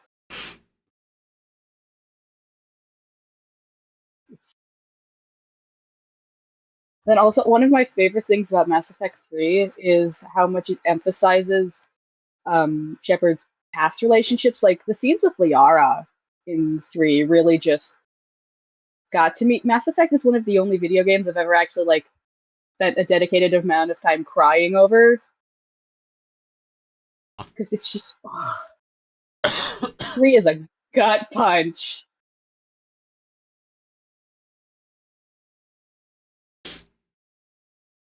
I think Shepard, heavily fed episode, is certainly interesting.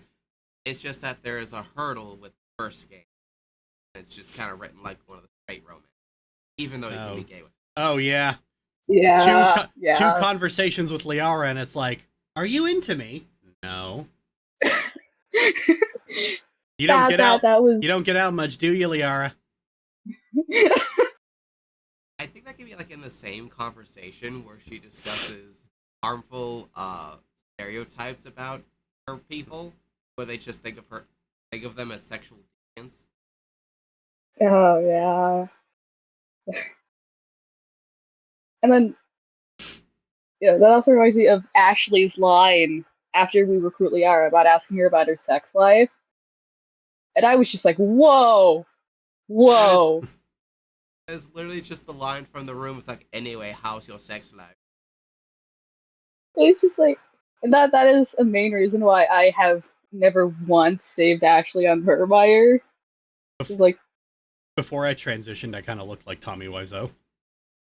It kind of it like at different times, like I had people say I look like Tommy. I had some people say I look like Tommy Wiseau. I had some people say I look like Michael Jackson just because my hair is long. And I had some people say the brief period I wore a ponytail, I had people saying I looked like Orlando Bloom.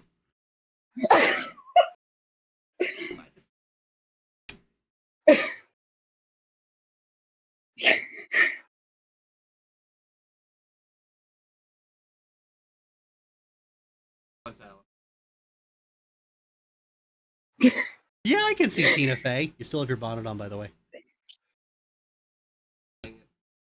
Oh, okay. Ah, okay.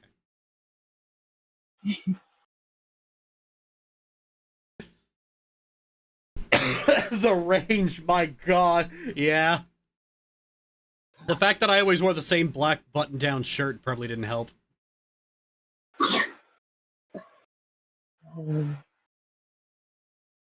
I literally just looked like I stepped out of At World's End.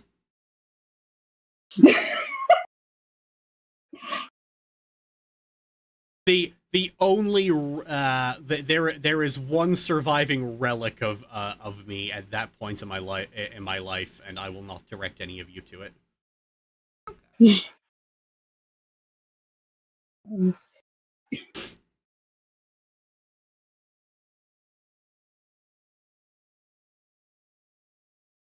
And I don't think I've ever saved Ashley on Vermeer. I saved Ashley on Vermeer a couple of times just because McKay wanted me to. He's voiced by Kimberly Brooks, and I know what I'm about. Not her best character, honestly. Oh, absolutely not her best character. I always preferred Caden, partially because he was voiced by Carth Onasi. I was like, oh, hey, it's that guy. And of course, like in Mass Effect 3, especially in Citadel, his character's pretty good. I like the bit where he just comes over and makes Canadian food for Shepard. It's like, we got beer, beef, bacon, the foods of my people. It's a real Canadian. Yeah, that was one of my favorite moments in the Citadel DLC. Just because I like Caden a lot.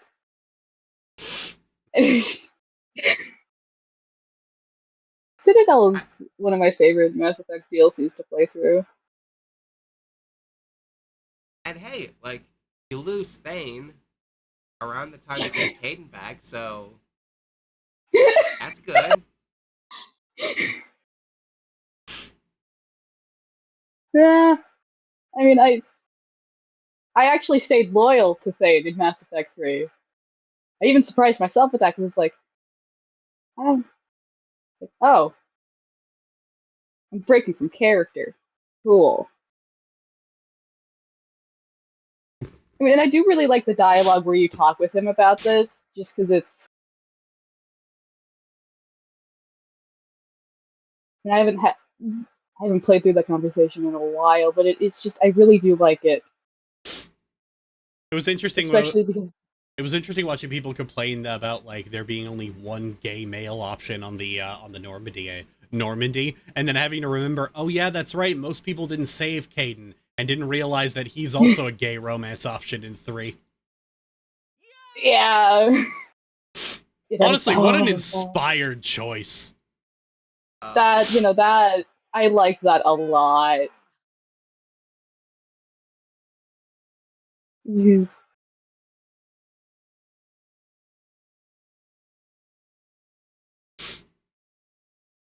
Speaking of gay options, I just remember that bit where, like, I'm hit. Steve!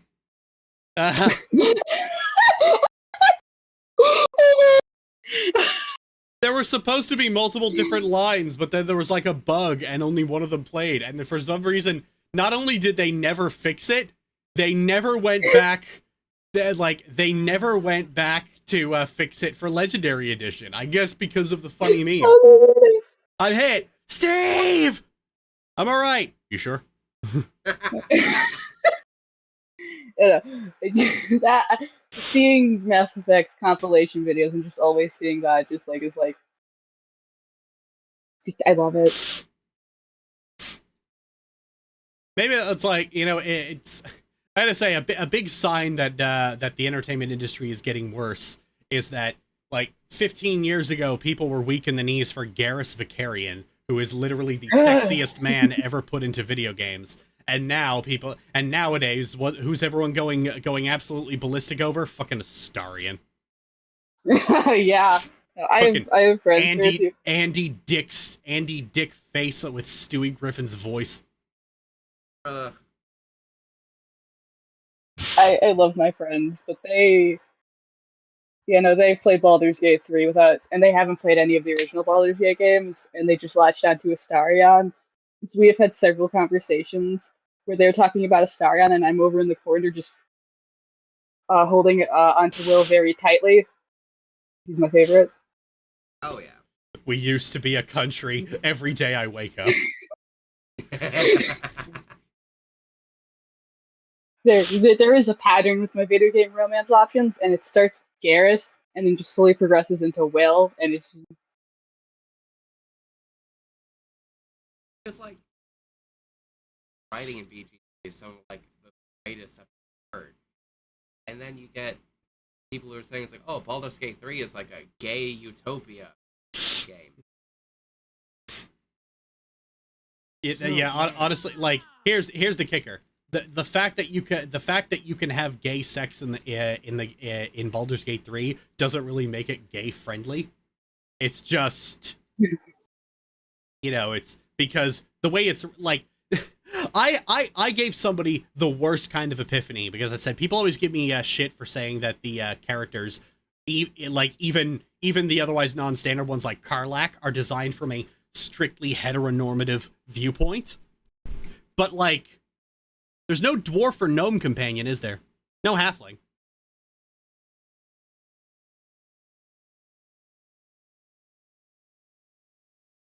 Yeah, no, like that's very noticeable. Like when you know that, you can't unknow it. And you're just looking at these like 2-meter tall pinups.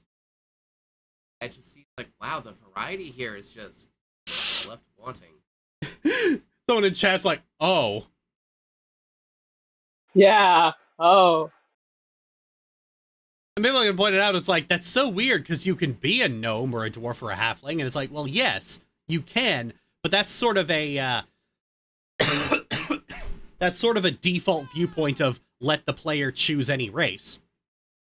When it came time to actually designing the companions, they designed them strictly based on what they found attractive. I think that is just also just one of the major pitfalls of making romance in your game and all the characters are player sexual, just because you have nothing interesting. Yep, you're just it's just not interesting in any way, shape, or form. Like it's just.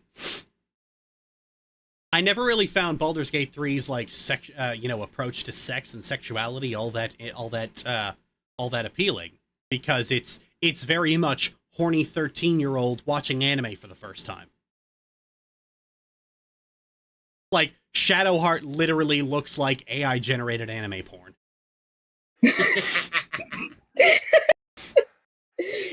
Yeah, no, that's legit. That's the kind of, because like, as much as I don't like Dragon Age's story, I just can't. I always come back to it for some reason, because I played it. It was one of the first like RPGs I really played in high school. But like, you know, that's how I really feel about Dragon Age 2's approach to romance, just because.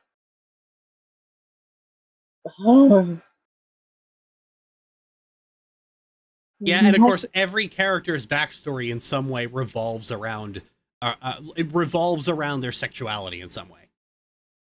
Yes. Hello, cat. Like Astarion was a sex slave. Gale was the sugar baby for a god. Karlach really, really, really wants to be able to fuck and can't.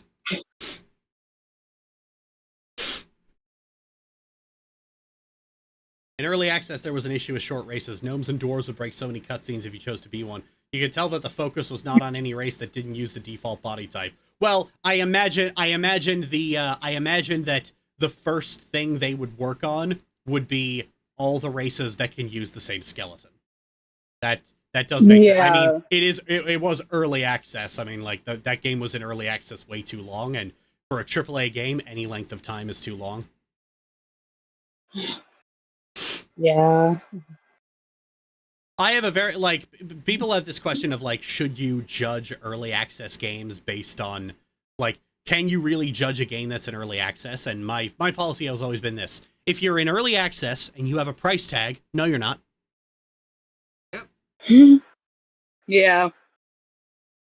If you're charging money for it, then no, you don't get to use early access as an excuse. Yeah, that's.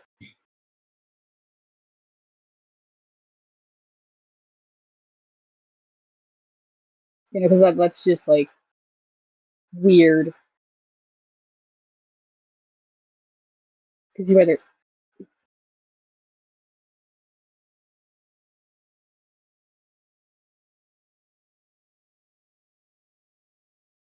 I just think that's just a plague on like just how just the modern games industry and what gamers expect. And especially just seeing people advocating for crunch and other stuff. I mean, just people who advocate for crunch, they only care about their entertainment and their enjoyment, and they don't care about the human cost. Crunch means a game will release faster, therefore they want it. Because they just want more stuff. They want more stuff, and they want it now. It's very a childish way of looking at media consumption when they just want more. Yep, more. And it's been like that for a while. Go back to like fan fiction in the early 2000s. If you spent like a month painstakingly working on a chapter for a fanfic, what's the first 5 comments you get? More. Yeah, spelled MOAR.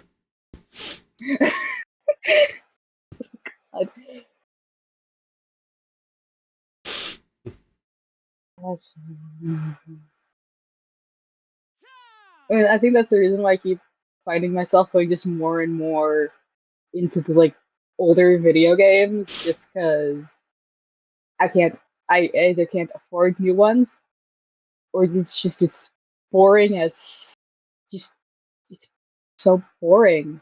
Yeah, people. Like I tried playing. Oh, go on. Yeah, well, like because I tried playing Cyberpunk 2077, and I just couldn't. My dad bought it because he liked Cyberpunk, but then I tried playing it because I also like Cyberpunk, and it was just nothing. It's a corporate stand-in for what Cyberpunk should be. Taking the punk out of it, and it's. Oh, yeah, I mean it's not all that different from.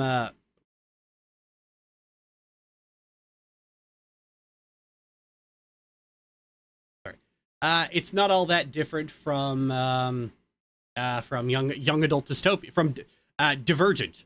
Divergent killed the young adult dystopia genre because it boiled things down to its Harry Potterist core. I hang on. books. I can say that in a much more cursed way. It boiled it down to its hairiest potteriest core. Oh.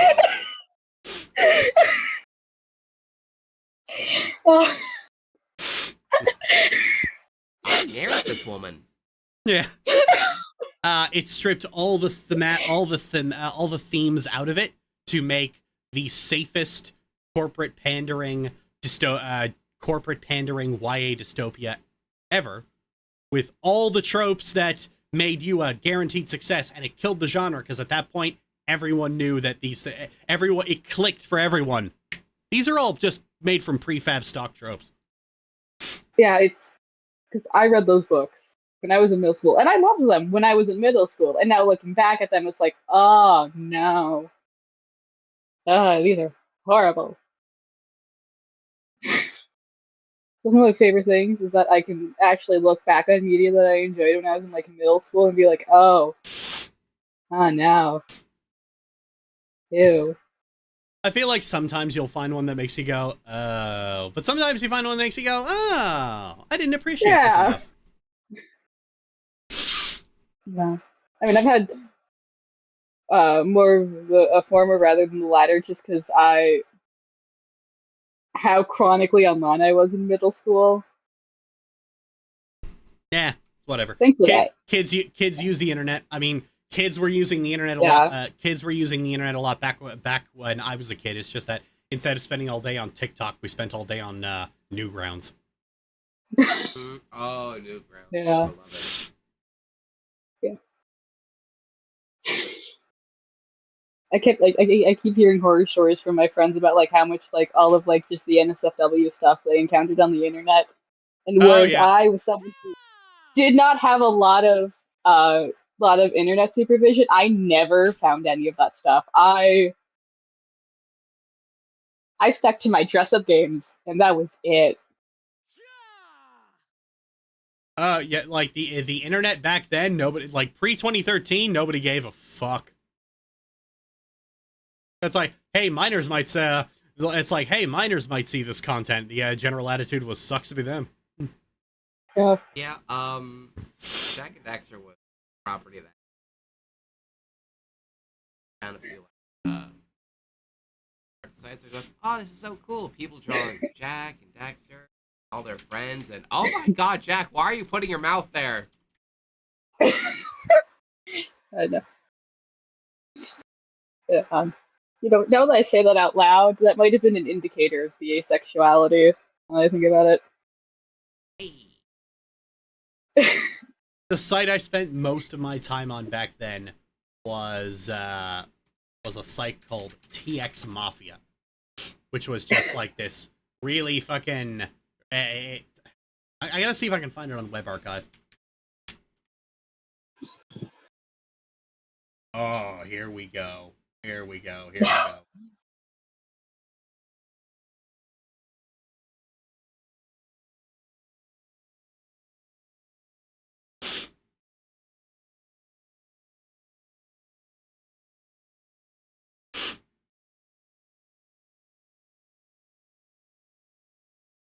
Ooh, well, most of the thumbnails for stuff doesn't load, but here it is. Here it is in all of its glory. Oh God. Hang on, I'm not zoomed in enough. There we go. Oh, look at this. Mid-2000s.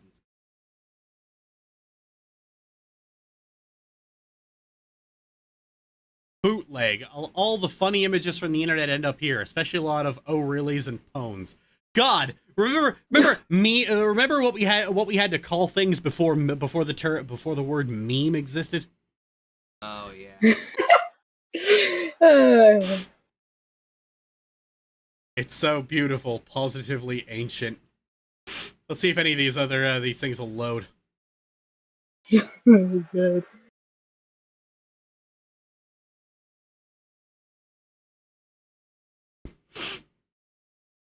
Oh, yep. A lot of Sprite movies on here. Oh yeah.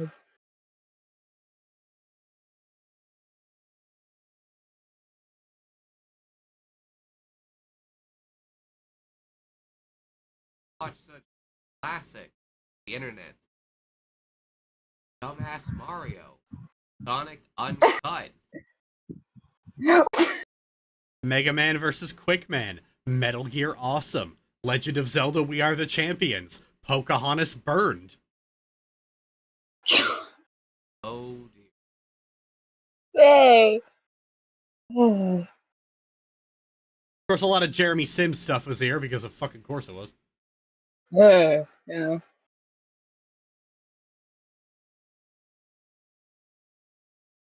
Yeah, just. Oh, what a time to be alive. Maybe not a great time to be alive, but it sure was a time. It existed. And this is why maybe you would live in interesting times as used as a curse in ancient Greece. All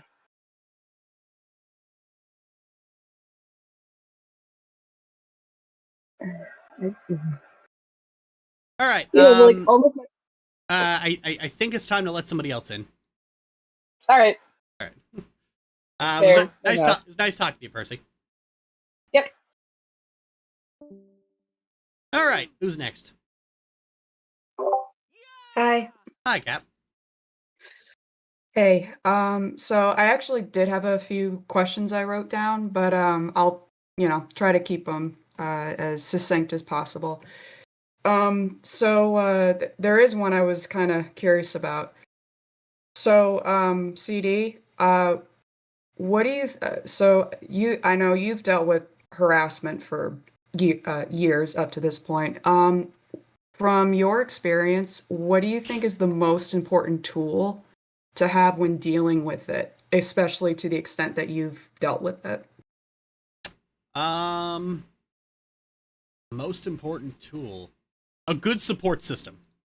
That is the most important tool because one of the first things smear campaigns will try to do is they'll go after your family, they'll go after your friends, and they'll go after your place of employment.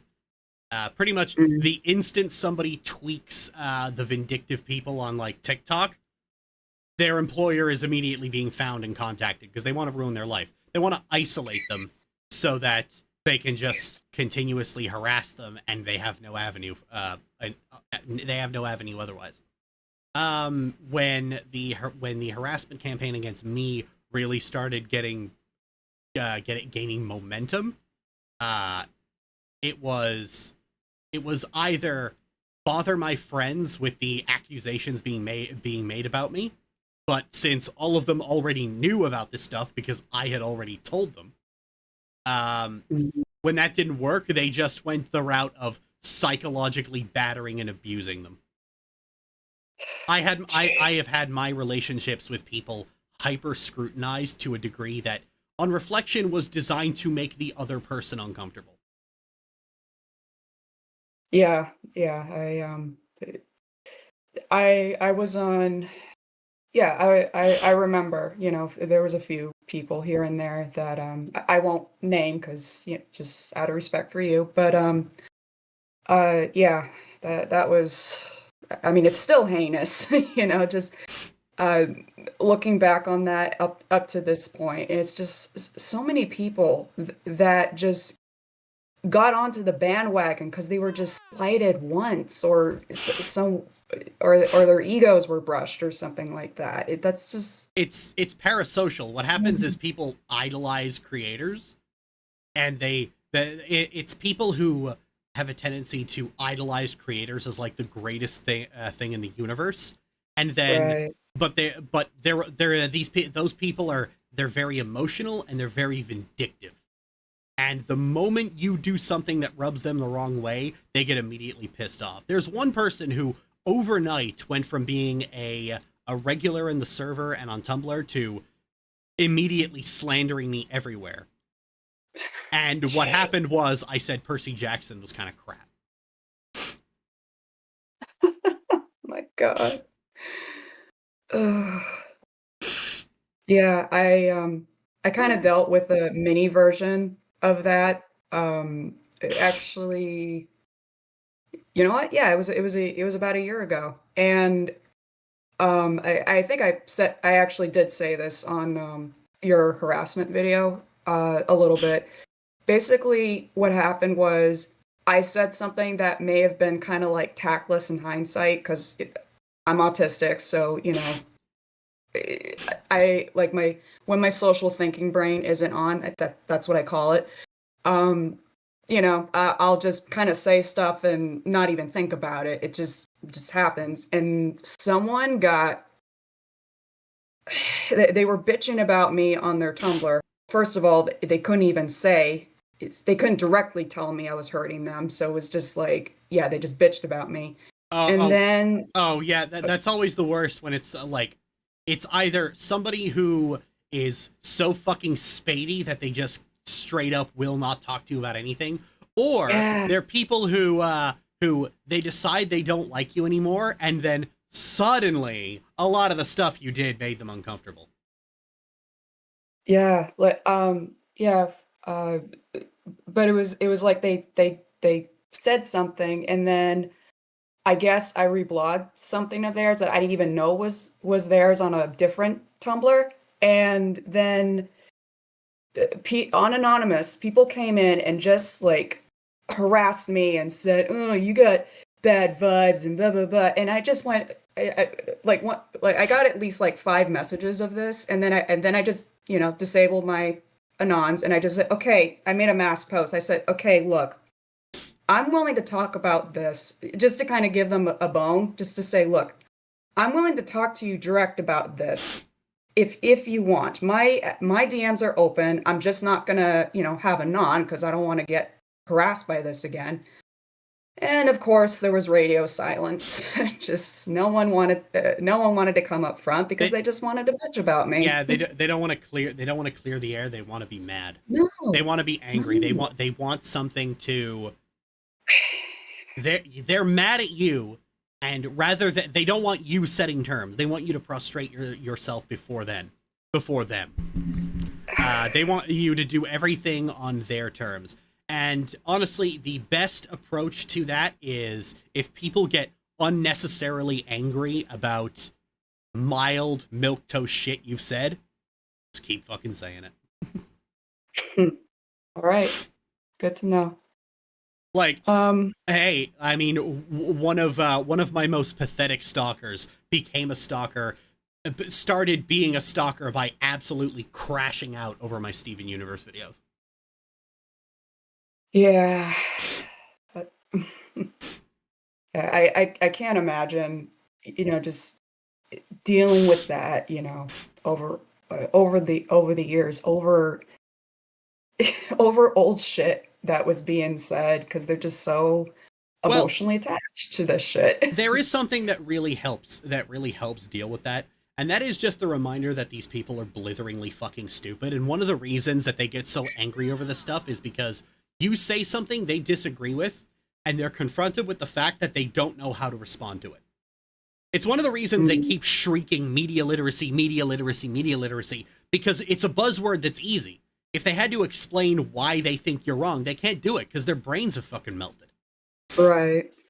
I mean, that's the same when you're dealing with conservatives and alt-right, Nazis. Like they'll say something that's actually, you know what?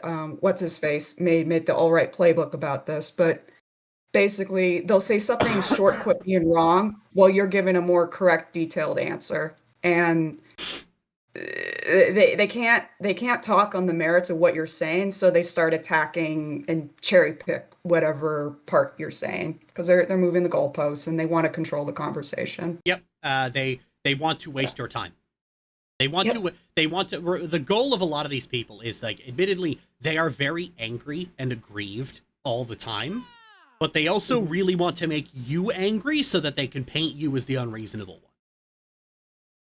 That person I mentioned who was absolutely crashing out over my Steven Universe videos, it was brought to my attention at one point, and I got a few Tumblr asks where we were just kind of making fun of how unreasonably angry this person was.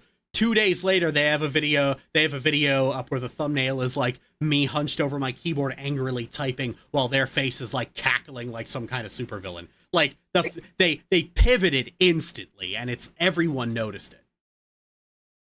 Yep.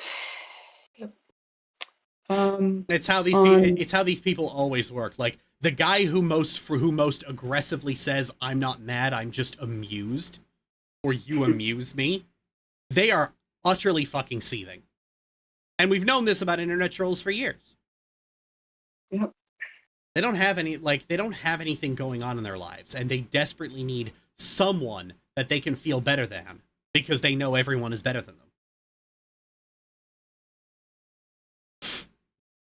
Yep. Another thing too. Also, this is a question directed at Michaela. Ever since you moved from the United States to Canada, what are some differences you've noticed from living in the United States versus being in Canada? Differences. Well, I have had a few extended stays in Halifax. Mm-hmm. And so, like, there are things I was kind of familiar with by the time. Public transit's a lot nicer. You pay the same much bus as you ferry. Ferry here, awesome.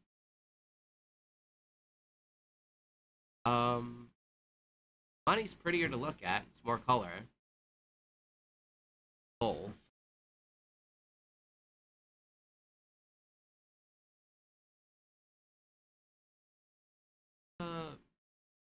Quality of the apartments and homes are a lot nicer.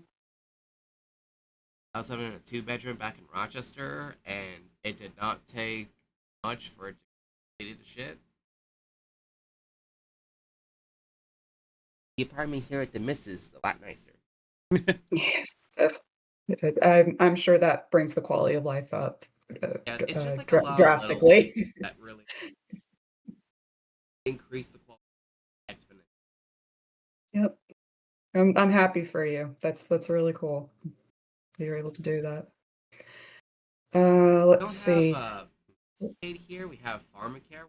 Works a little No. Pharmacare is just for drugs, and it's not for everyone. what you're thinking of is just free healthcare. Okay. So nice.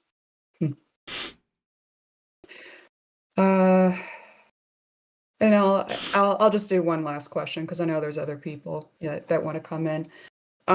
What hobbies when you were little that you either want to go back to or are you're getting back into? Like just hobbies you had when you were a little kid but you want to get back into now, or have you gotten back into them? And this is for both of you. Cycling. Cycling? Yeah. Riding a bike. Cool. I don't really know. I had a lot of brief flash-in-the-pan hobbies as a kid. My father usually ruined most of them by turning it into, like, an avenue to lecture me about shit, but...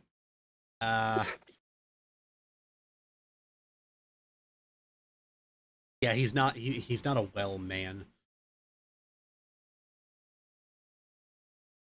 But you at least have a good relationship with your mom, from what I'm hearing. Oh yeah, much better now. Yeah. But what is it? The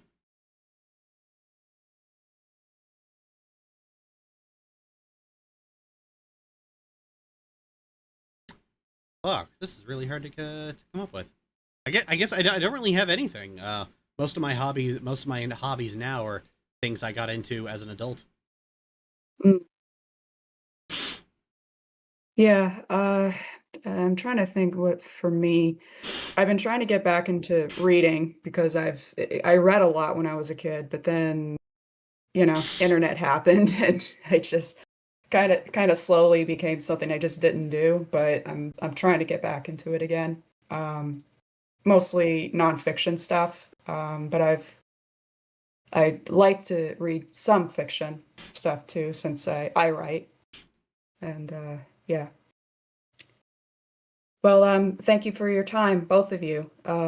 This was really cool to just talk with you guys. But I hope you two are having a good one. Thanks. Thanks for stopping by. Awesome. Okay. Bye. Bye. All right. Both slots are open for somebody else who wants to drop in.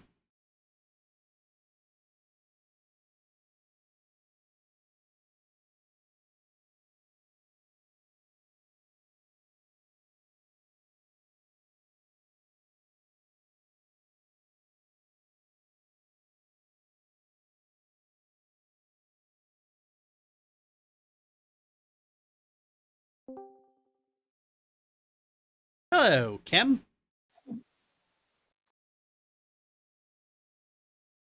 Hi, can you hear me? Yes, we can. We can hear you. Yes, can. Oh God, wait.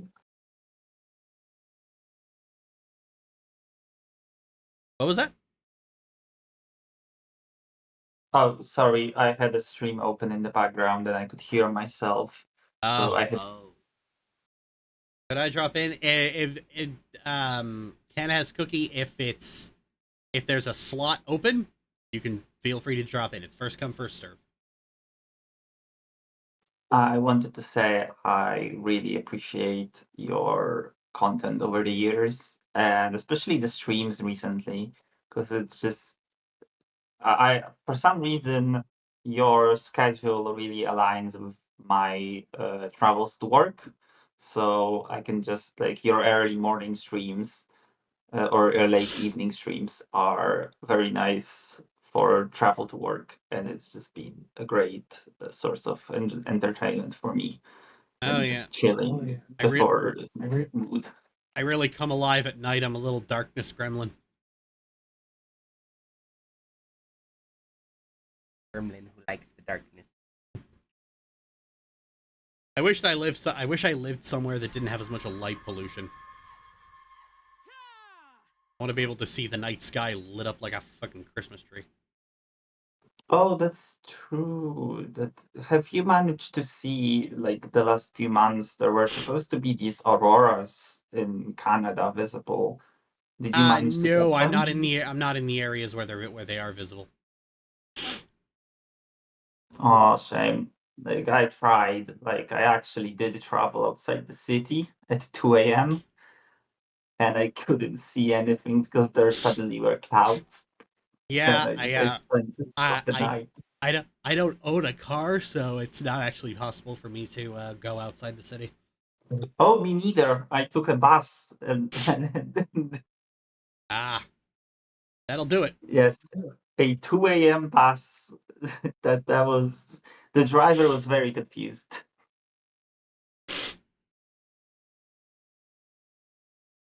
Eclipse came over Rochester, and everyone in city was like hyping up market. Eclipse in Rochester. Of course, the day comes, I'll have our Eclipse classes, but there's overcast. So it does go dark. Then the sun comes back again. Have cool. Ugh, that sucks. I wanted to ask because I don't think I remember. You mentioned last stream when you said when you were playing Frostpunk that you have played Frostpunk 2, but I don't remember your have you said your opinions on it? Because I found a lot of I'm not good enough. very I'm not good enough at city builders for Frostpunk 2. Oh yeah, that's true. It's a bit different. I didn't like it, and I was just I wanted to like it, but I didn't, and I'm a bit ashamed about it. Yeah, I like city builders, but the problem is I suck at city builders. The eternal struggle. You did. Oh yeah, I did stream Frostpunk 2. It eventually reached a point where it's too many plates to spin, especially with managing multiple cities. I was like, yeah, no, I can't do this. Well, thank you very much again. I will get the spot free for somebody else. Bye. Thanks for stopping by. Have a good day, man. Hello, Swedish Sugar. Hi. Hi. This is Ken Has Cookie. I worked up a lot of courage or nerve. Sorry, I'm not eloquent today. That's all right. Well, that's all right. You take your time. Welcome. Thank you for having me. I was actually hoping for a bit of writing advice, I guess. Oh. Because I came into your stream at one point, and I was the person who mentioned Pete and Goofy, if you remember that at all. Oh, vaguely. Yeah, it was because I wanted to actually go into it more, but one thing, the issues were that one, I couldn't talk about it that much because of YouTube length, and two, in the moment, I was also very embarrassed because I was terrified that I was severely judged. Which is a big thing. I'm very self-conscious. Where does the writing advice come in? It's because what I really wanted to focus on in the story is that it's because I am not eloquent. God damn it. The biggest focus. It's okay. It's okay. Just take your time and formulate what you want to say first. You don't have to. You don't have to rush yourself. Just taking a few deep breaths. It's because the main plot of the story is basically just two people just finding happiness later on in life, when technically their life is kind of over. Because in the context of the story too, it's not that Pete and Goofy get together right away. It's years after Pete is in therapy and works on himself. They don't. I took what you said too in one of your videos about how enemies to lovers is a journey, a very long story to tell, and it was something I don't know. I'm just rambling. I just want to know how I could what else I could add to it to make it better. What could I make it more interesting, I guess. And I still have no idea how to go into full detail. Well, I don't really have any general, like, how to make it better advice, unfortunately. I would need something specific to latch onto. But just... I'm sorry, I really don't know how to help you with this. No, it's okay. Would it help if I like actually described like the story or? It would help if you describe the part you're having trouble with. It's because like I don't want it to be framed as like toxic. Cause like I mean within like the story they're very cringe and very sweet, but they're also very open with their emotions. But I always have this fear of like accidentally like making it toxic because that's not something I want to like do or like a trap I want to fall into because I want to write healthier romance. I want to write good healthy romances. I don't want to fall into the trap of like a writing relationship that's one-sided or like where one person is doing all of the work and one person is just like putting in like not that much effort. Well, in that case, where things tend to... I'm of the opinion that nobody ever accidentally makes something toxic. Toxic relationships in media happen because people either specifically set out to make it that way, or they have very weird ideas about storytelling and or relationships. And the times where people accidentally fall into it, it's because they have everything at 11. So when characters argue, they argue very, very, very severely. Or when characters are hurtful toward one another, it's like really fucking severe levels of hurtful. It's high stakes, but for fucking romance. That genuinely sounds like a nightmare. Jesus Christ. One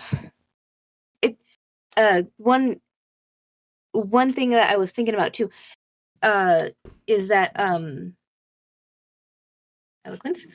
There's specifically like a couple, like a one argument that I was thinking about within the story that I have not written yet.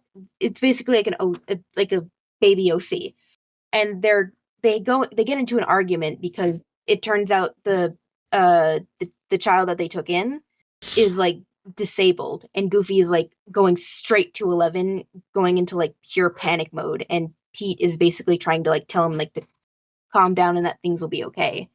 And it's just a lot of stress that they step away from and then come back when they're in a better mind. Cause like I don't want to like write a relationship that they No, that's actually really good. I think you've already got a good handle on it. Yeah, it's mostly because I've seen my family has an issue with a lot of like bad relationships, my dad specifically. I don't want to fall into that too. And a lot of media I see also is like not the best, honestly, with romance. At least from what I've seen. Yeah, I think you've got a good handle on it. I think I think your worrying is a little unwarranted. Honestly, just it sounds like you already know how to do it. If anything, I have one more question. How do you get more confident in your writing? Like how? Because like this whole conversation just cements that I'm not confident in my own writing, despite being told by a lot of people that it's actually good, despite not writing that much. So how do you get confident in it? Like how do you like? How do you feel like strongly about it? Like easy. I don't know. Easy. Twilight and 50 Shades of Grey and The Love Hypothesis are all best-selling books that somebody willingly chose to publish. So if they can do it, anyone can.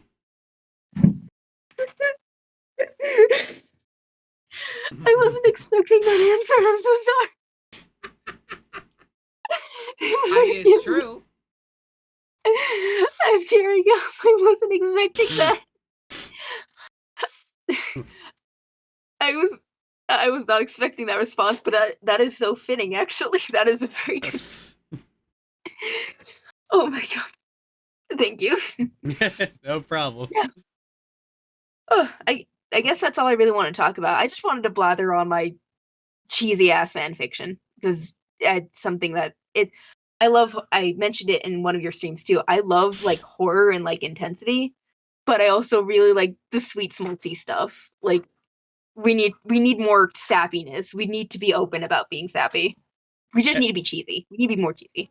Everybody loves the cheese. Show me a person who doesn't love the cheese, and I'll show you a liar. Oh my god.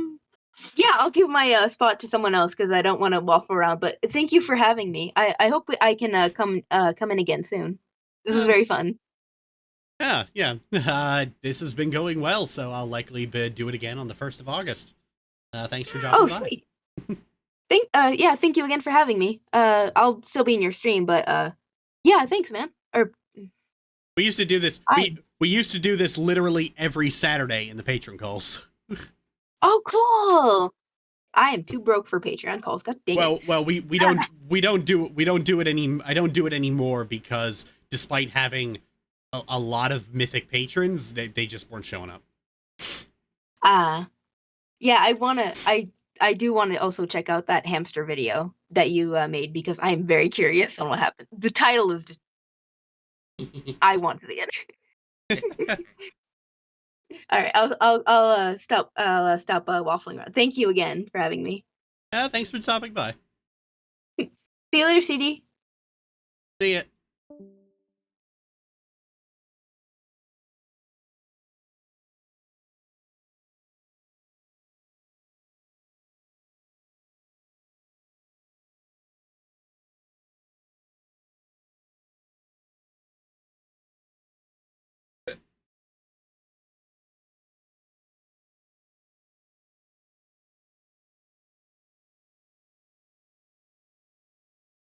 All right, spots open for someone else who wants to hop in.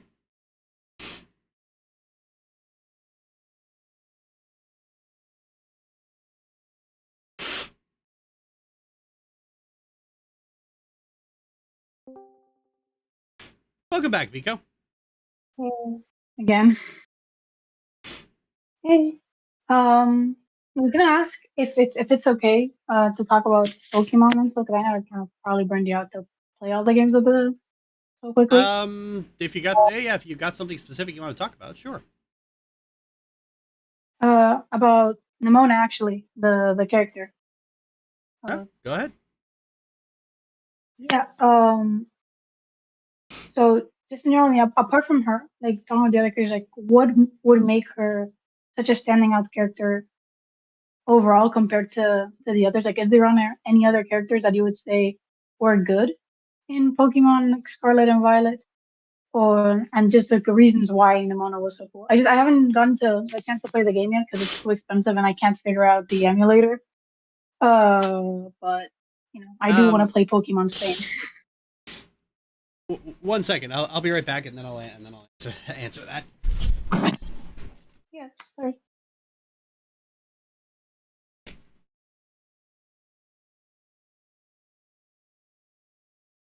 I mean, I personally like Rika, but that's because her design is utterly anime. She's voiced by Erika Ishii. Very good. I haven't seen the anime yet for that part of Pokemon. Is it good? I've only seen clips. I like the dub's okay.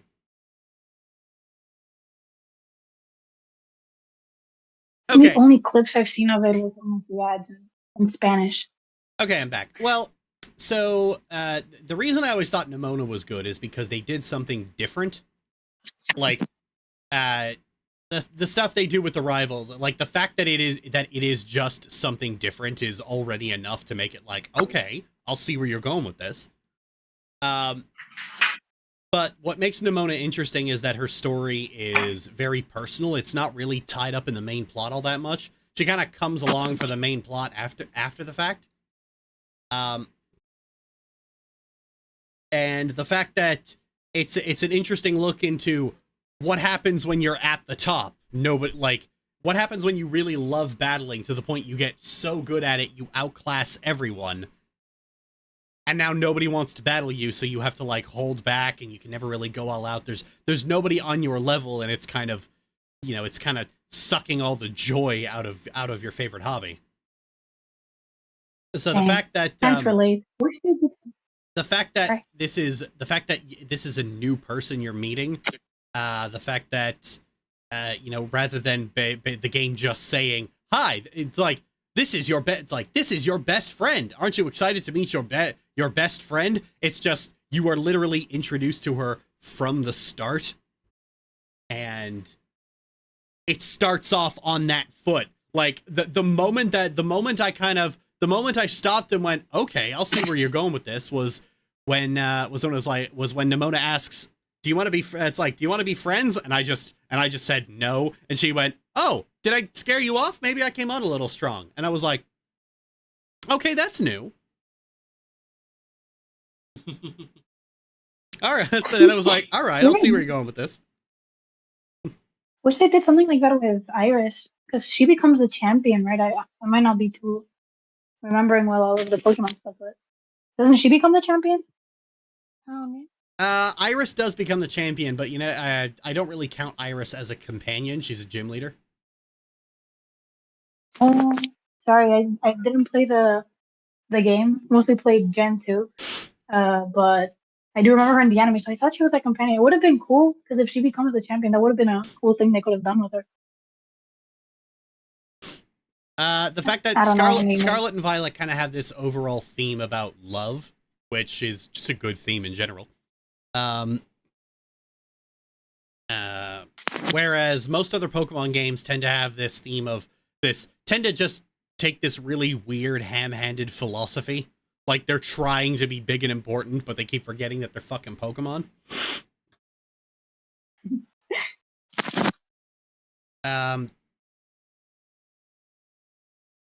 So it ends up getting, it's always ended up being difficult to take Pokemon seriously a lot of the times, especially when it really wants you to. But because Scarlet and Violet isn't like that, because it has a more broad-reaching theme, it can do multiple different stories that kind of center around that to an extent. And so sick. Oh gosh. And so a lot of their stories are very fresh. Like, they don't have a villain. Like, I guess there's Team Star, but like at this point they don't really do real villains in Pokemon. They tend to do joke villains like Team Skull, or like, they tend to do joke villains like Team Skull, Team Star, Team Yell. They tend to be there. Creepy ones. They tend to be there more for the sake of tradition. But a lot of the stuff I like in Scarlet and Violet is the stuff that isn't done for the sake of tradition. The stuff, the ground they haven't tread before. Nemona's just a very, very, very interesting character in that regard, and her story's really fucking heartwarming. Yeah. They kind of just got away from the fucking shonen rivals. And it was just so much better for it.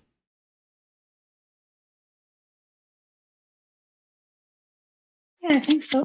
After watching your video, I downloaded an emulator to try Pokemon Moon, because I did very long ago did purchase the game secondhand, and realized, oh no, it doesn't work on a DS. I think it was for the 2DS or 3DS, and I only had like an old DS.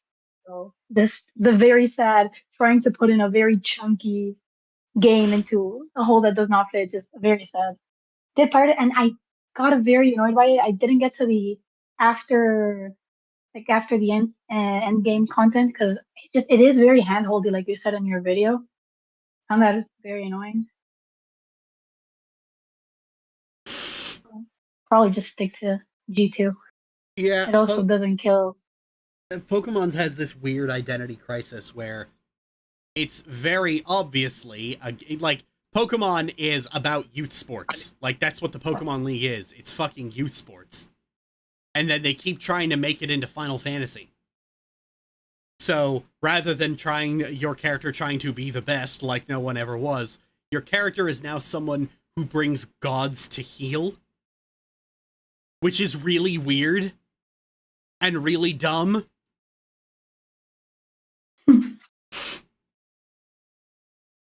Yeah, it is. I haven't proven myself yet to fight the Elite Four. I fought a god of antimatter. Yeah. I fought a god of antimatter and won. I do wish Pokemon Scarlet and Violet was made better though, because from reading what you said, the game crashed a lot and it was very laggy and just kind of shitty looking. Oh yeah, I didn't show it in the video, but yeah, the game does crash a lot. And I wasn't even playing that on an emulator, I was playing that on real hardware. Damn. That makes me very sad. I'm Spanish and I got so hyped up for Pokemon Scarlet and Violet. Just me, like, I got all of my cousins. I have like 11 younger cousins, and we were just all hyped up for the Pokemon Spain. And then it looked so ass, and none of us ended up getting it. Also, it was expensive. But it's very sad to see. God damn it, Nintendo! You have the technology and the money to make it better. It's interesting how the Switch 2 it cost $600 in order to replicate what Suyu was already able to do. Oh, yeah, horrifying, jeez. Well, probably stick to poorly run emulators. The controller is way too expensive, and then they don't even work from what people see, like from the reviews.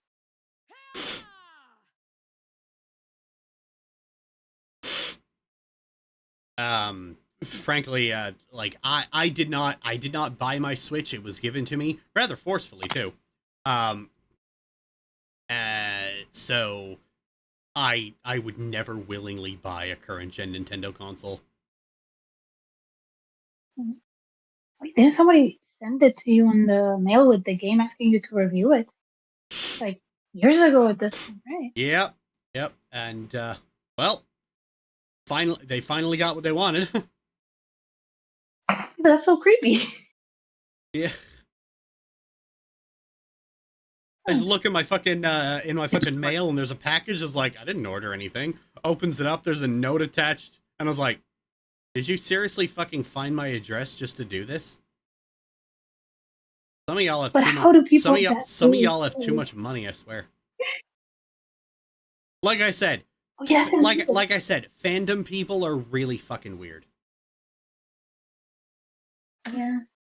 I stepped away from fandom because I did, honestly, looking back, I did do a lot of the like cringe fandom behavior that is very like heavily criticized. But looking back, it's like I was 12 and seeing grown adults do it still to this day.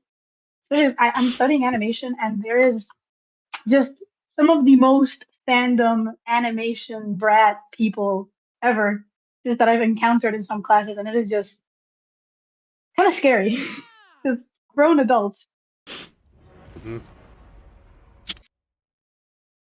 I've met some that are like late 20s, early 30s, still getting into arguments about the dumbest things. It's just kind of depressing in a way. Because they have money, like they have jobs and money and are adults. Yeah, that like do things. you have disposable income, and this is what you choose to spend it on. Yes, that's horrifying. No, I would have appreciated it. Just sent me the money you spent on it. Yeah, like, hey, if you're deciding to be generous with your money, you could just give it to me.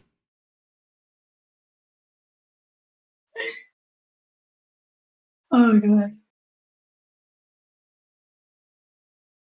I think I've said that to a friend before, because he will go for like the moment he gets any like tiny bit of disposable income, he will waste it on the dumbest things. Usually a vape, which is like a type of, I don't know the name in English, but it is illegal here.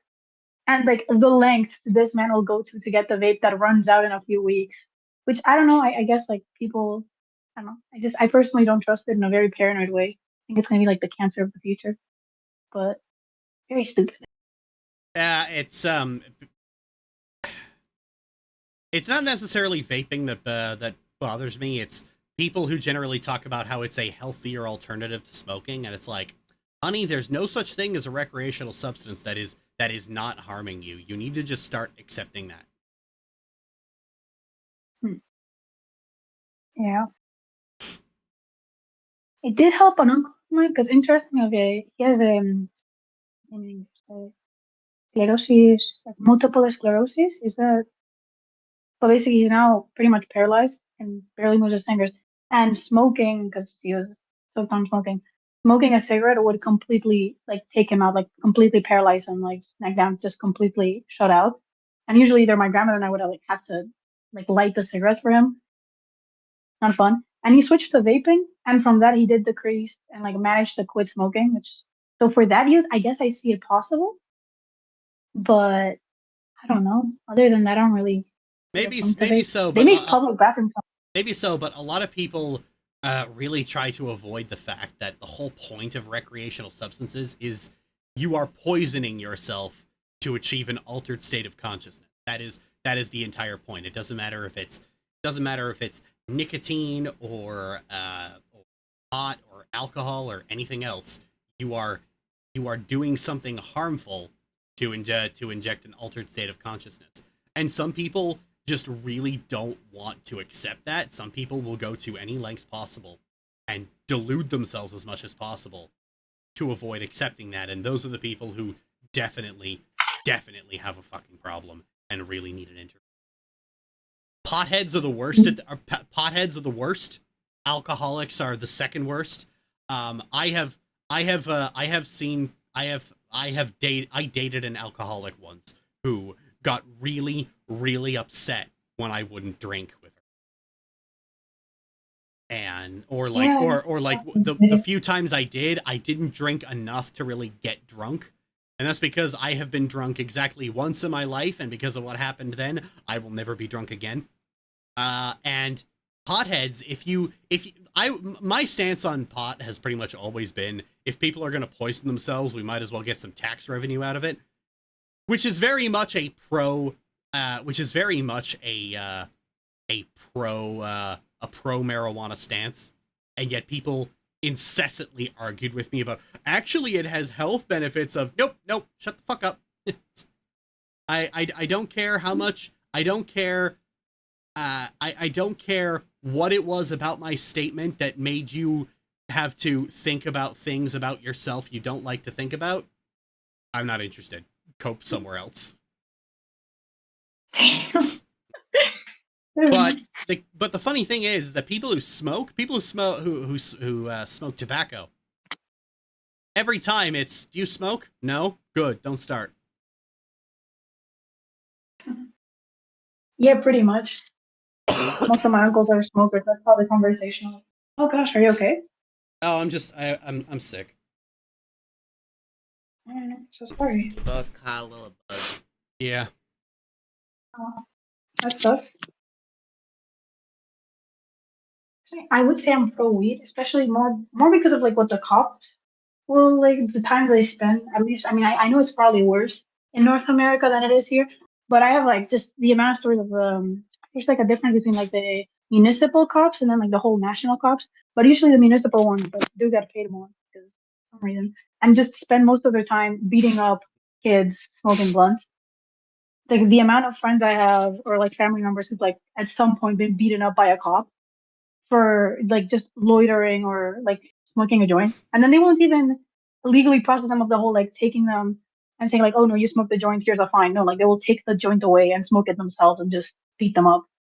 It's just, I don't know, it seems that if maybe that wasn't illegal or something, then they wouldn't have an excuse to beat people up for that. Cops will always find an excuse to beat people up because they like beating people up. Depressing. Very, very scary, personally.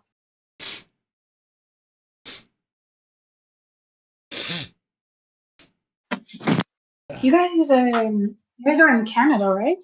How's stuff there over in Canada? Wait, how's what? the like generally the climate of, I guess, I don't know. I don't know much about the Canadian politics. Oh, well, Or just overall. Canada's generally been more. Canada is more centrist than the United States. The United States is very far right. Canada, it's fine. On a good day, you want a prime minister that means you don't have to fucking think about what the fuck Parliament is doing. There. Canadian politics is very boring, and the only time it was ever interesting was when everyone was clowning on Pierre Poilievre. Don't know who that is, but that's a funny. He's funny he's the leader of the Conservative Party. He's basically Canada's Trump. Ugh. Yeah, okay, that's nice. What?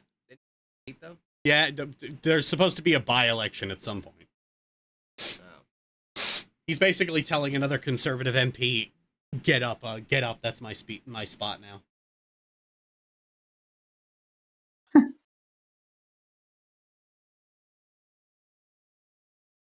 Guys are just clowns in politics everywhere.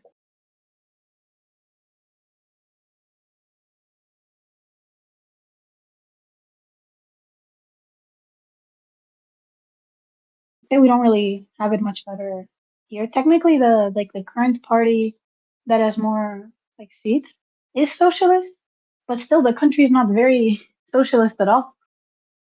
And the current prime minister is just kind of a douche. Yep. And the country will like break down every other day. No, I mean, luckily, I'm fine, and I live in like the capital city of my country and everything. So I'm better off, honestly. Oh shit. Crap, I gotta go.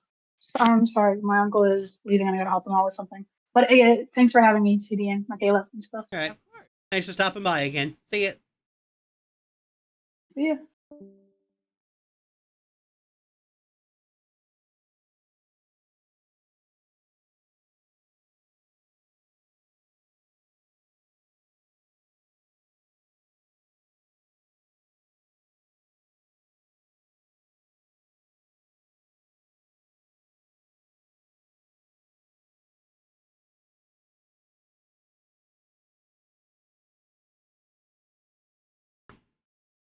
All right, floor's open for anyone else who wants to jump in. Oh, welcome back, Quipsy.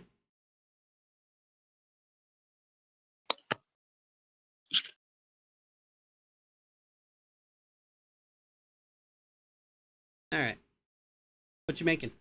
I just go. Did you warm up some of mine as well? Yep. Thank you, sweetie.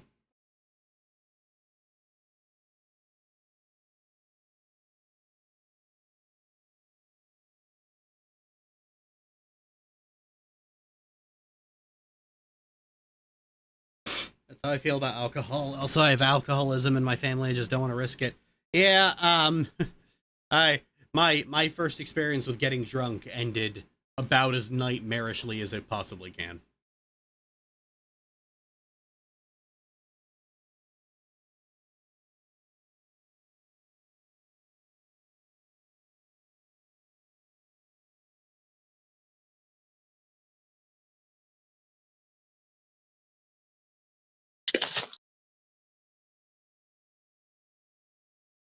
Was it tea? Huh?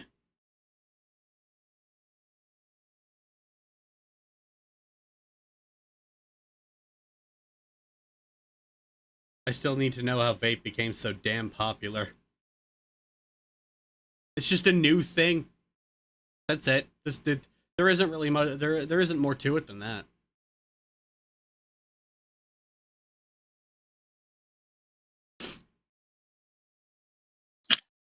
It came out. It was supposedly better than regular smoking.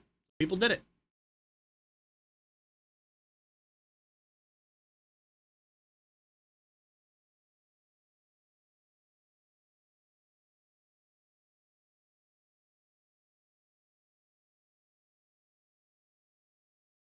Just showed up and I was so confused and am still confused. Okay. I mean, there's not really much to be confused about.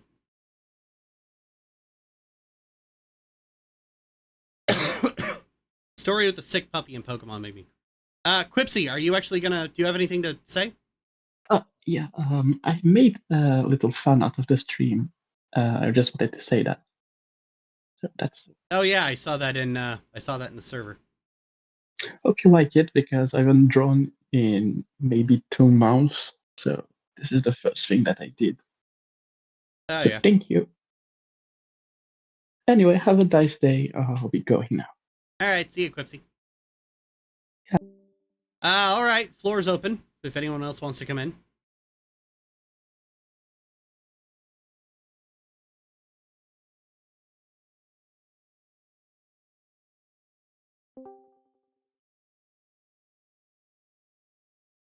Hello, famous Sumas. Hello. Oh.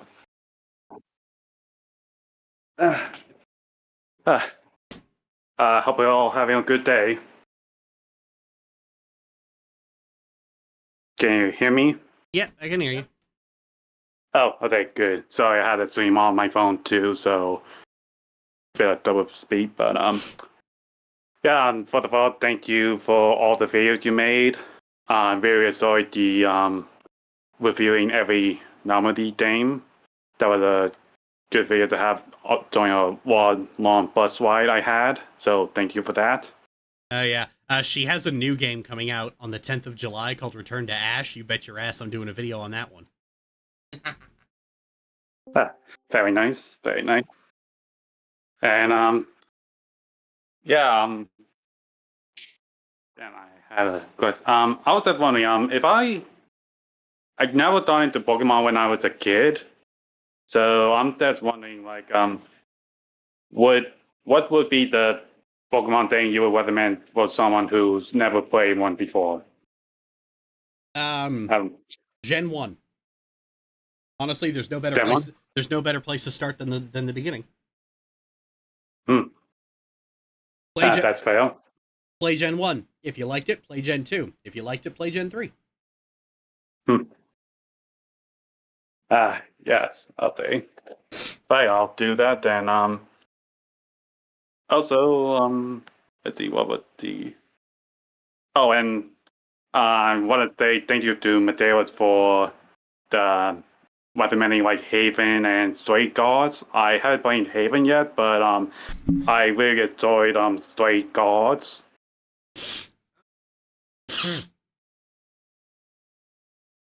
But David Gator writes a visual novel. What a thunk.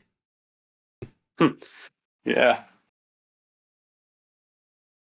I have. Let's see, what am I doing? Then. I was wondering, have you? Do you have any thoughts on like Marvel Rivals or any games you've been playing recently? Yeah, no, I've not played Marvel Rivals. Data. It's a pretty fun game. It's basically Overwatch, but Marvel, but yeah. It exists. That is.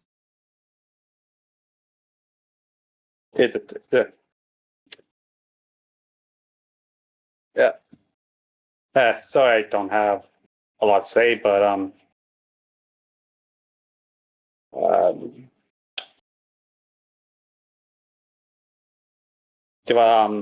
think I'll just leave and let someone else open the floor. But thank you for the good videos, and I hope that you all have a lovely day. Thank you. We'll have a lovely gay day.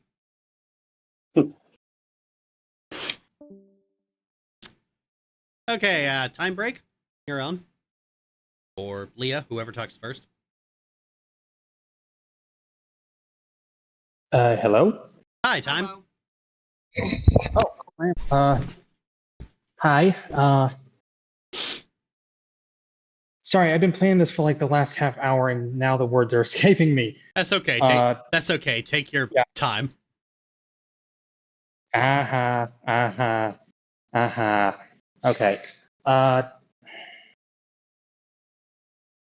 Trying to think. So I've said before, like, I think that your Pokemon video is probably my favorite. I know that's been brought up quite a few times this stream. I'm sorry. I'm kind of wondering, like, what did you think about Pokemon Black and White 2? It was more Pokemon Black and White. Well, I know that, like, I know one of your major problems was N in the first ones, and, you know, the more I look back on him, like, yeah, he's kind of weird.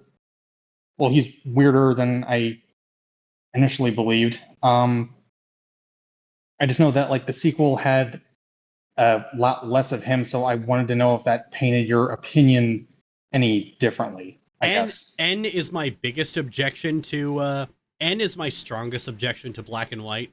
It is not the only objection. The story is still, I don't care.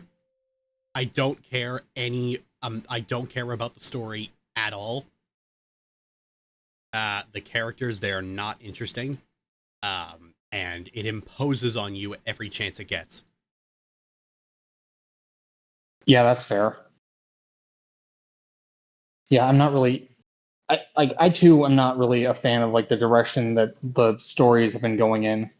You know, stuff like the stuff they're doing with Nimona, I like. That's pretty different. I like that. But yeah, otherwise it's just like you said, they really are just trying to turn it into like a JRPG, and that's not what it's supposed to. Like, they tried that once in like Conquest, I think it was like 10, 15 years ago or something. I don't really know how well it did because I don't really hear much about that.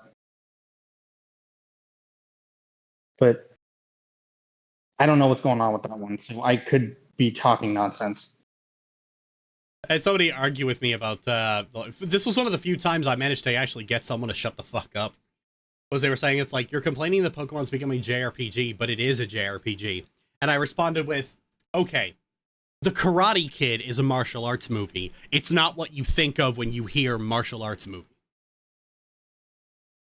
Yeah, fuck. Good point.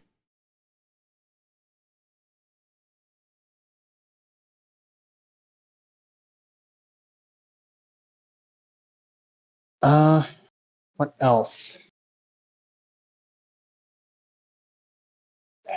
Fans like Gen 5 because of the idea of having a story rather than how good the story is. Yes.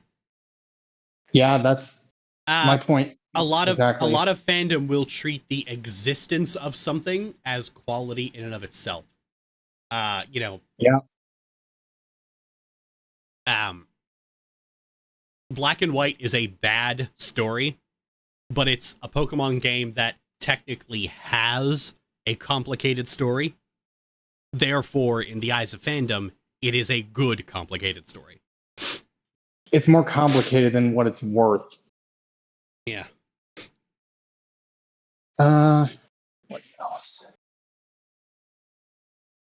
Oh, like I said, I am finally checking out Mass Effect because of the videos you've done. I've been enjoying it pretty good so far. I don't really do female characters whenever I play games because I am myself male. But yeah, it's just I think Jennifer Hill's voice acting and like how you play her in your videos is just taking no one's shit. Is just it's too good. Oh yeah. Yeah.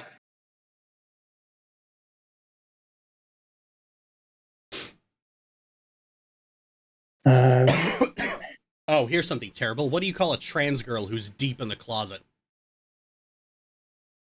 A hard-boiled egg. Oh!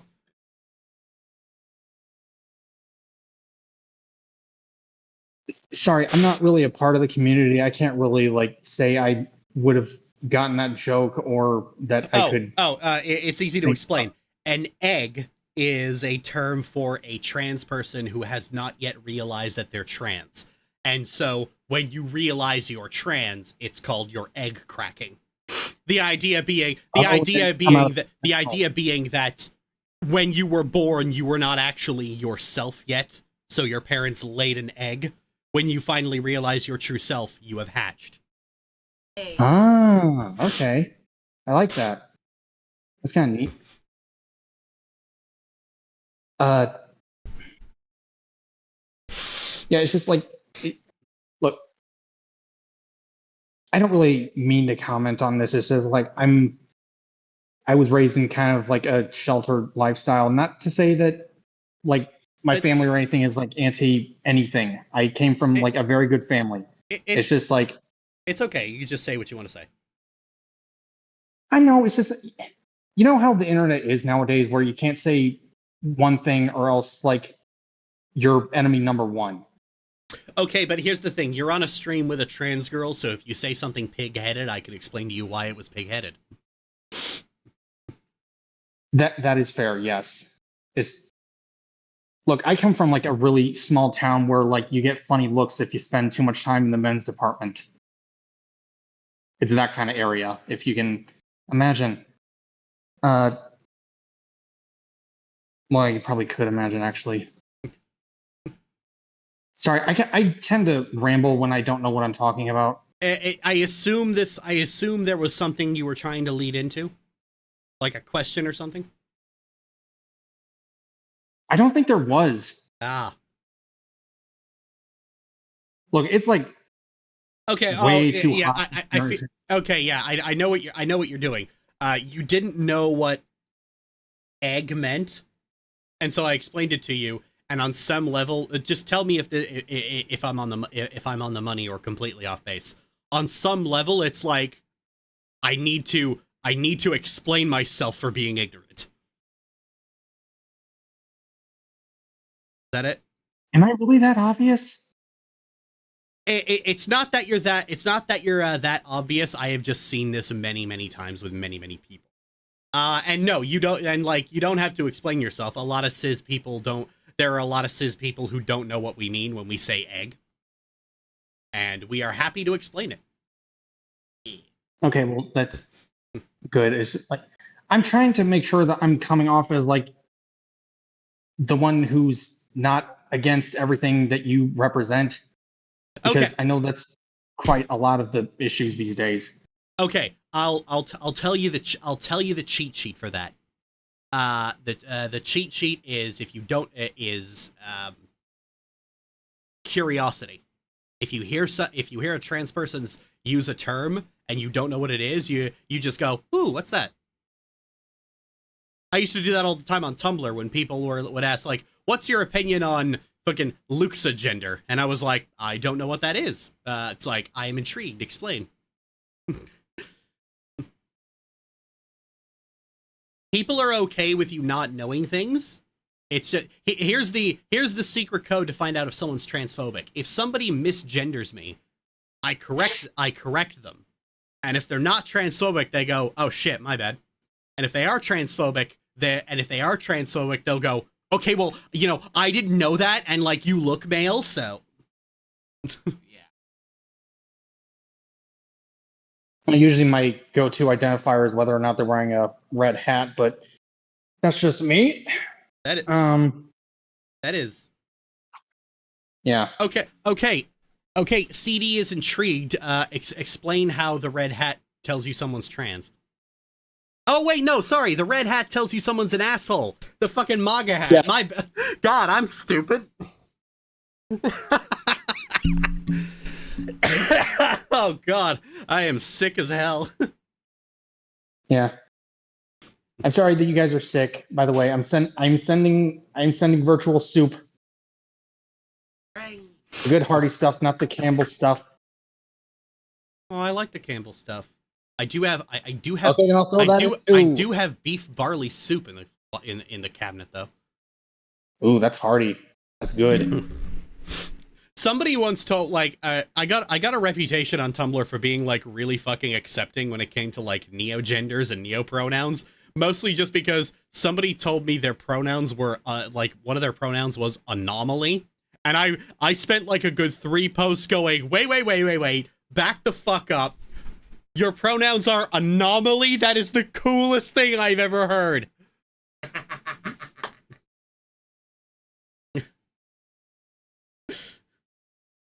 Yeah, see, like that's just kind of how I am. Like, I didn't realize that pronouns were a thing until like maybe a couple of years ago, and I was more or less intrigued because, like, well, I mean, that stuff obviously doesn't really bother me personally. It's just like I don't really understand it, but I'm a bit curious about how that works. What do you mean? Well, just like, well, like I said, I come from like a pretty sheltered background. We don't really do the whole pronouns thing around here. Like, it's just not something that I had heard of until a couple of years ago that people were doing. So, like, the idea that people could have preferred pronouns? Yeah, that's just not something that I had heard of until a little while ago. Oh, okay. Well, you know, okay, be honest with me. You would not like it if I referred to you as she, right? Well, I would explain that I identify as he, him. But you wouldn't like it if I referred to you as she. Right? I mean, at some point, I just wouldn't think anything of it and just move on. It's a yes or no question. I guess not. Exactly. That's how I feel about being referred to as he or they.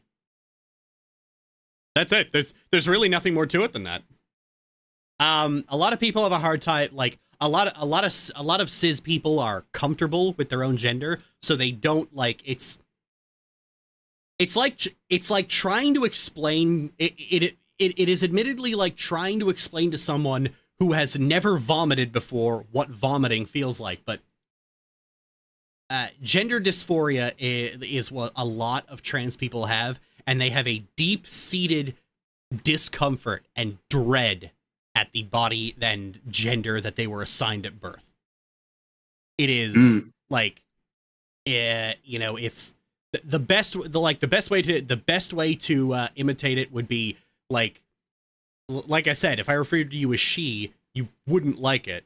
And it's kind of this vague feeling you can't quite explain. You couldn't quite explain it in a lot of detail. I can't explain it in a lot of detail either. But oh, see, that's the thing about me. Like, I'm autistic. I can't explain things for shit. And that's also why I'm like not very good at communicating things as what this conversation has been. Oh yeah. It's I'm trying to get to the point of it is that the reason people have preferred pronouns is pretty simple. When people call me she, I get this little rush of joy. And that's it. The first time it happened, it was very intense. And nowadays it's just like, yes, that's right. This is correct. Gender dysphoria is like wearing the wrong size shoes.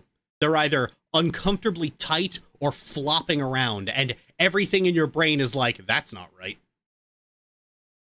Yeah, I know that feeling all too well. There we go. You're getting it. Yeah. I don't really have much else to say. Michaela, I'm sorry that I haven't really given you much attention. I'm not quite as familiar with your videos, unfortunately. It's okay. Well, I don't like having people feel left out. I appreciate it. McKay's just happy to be here. Yeah. Yes. Well, if you two are together, then I'm hoping that you are enjoying each other's company. We are. Oh yeah, totally are. I would hope we are. I would hope we are. The fact that we got married would be a little confusing otherwise. Like, do you like? Well, like if it'd be like me saying like, "Do you like me?" I'm like, "We're married." It's like, "Oh yeah, but did you marry me like in a friend way or?" Oh God. New level of gal pal where you're gal palling each other. That's adorable.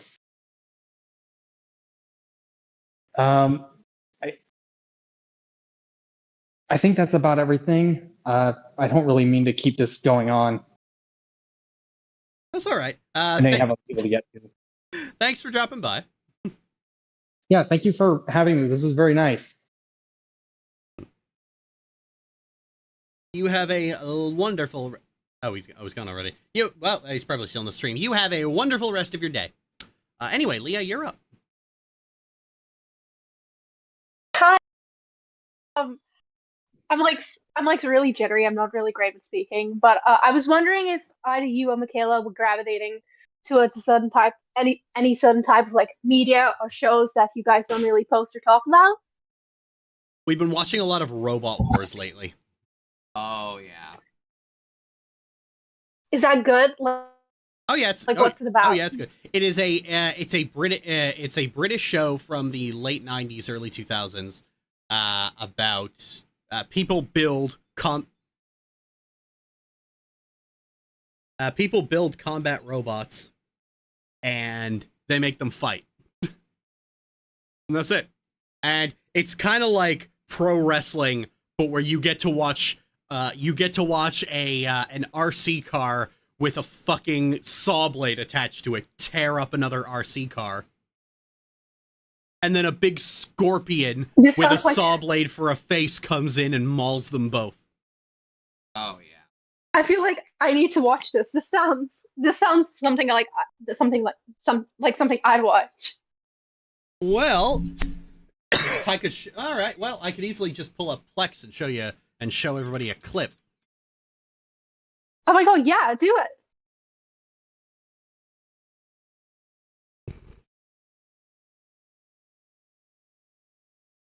Let's.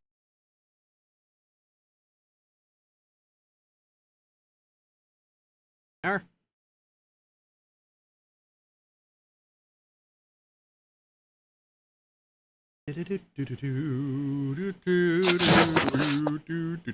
Season 2 is in my mind the best one. Which heat do we want to? Which one do we want to do? I'm gonna do only a little bit of one episode, but is there like a moment that it's like, McKay? Is there a moment that really sticks out to you as like the best one? Oh yep. Oh yeah, Cassius would do it. Let's do Cassius running the trials.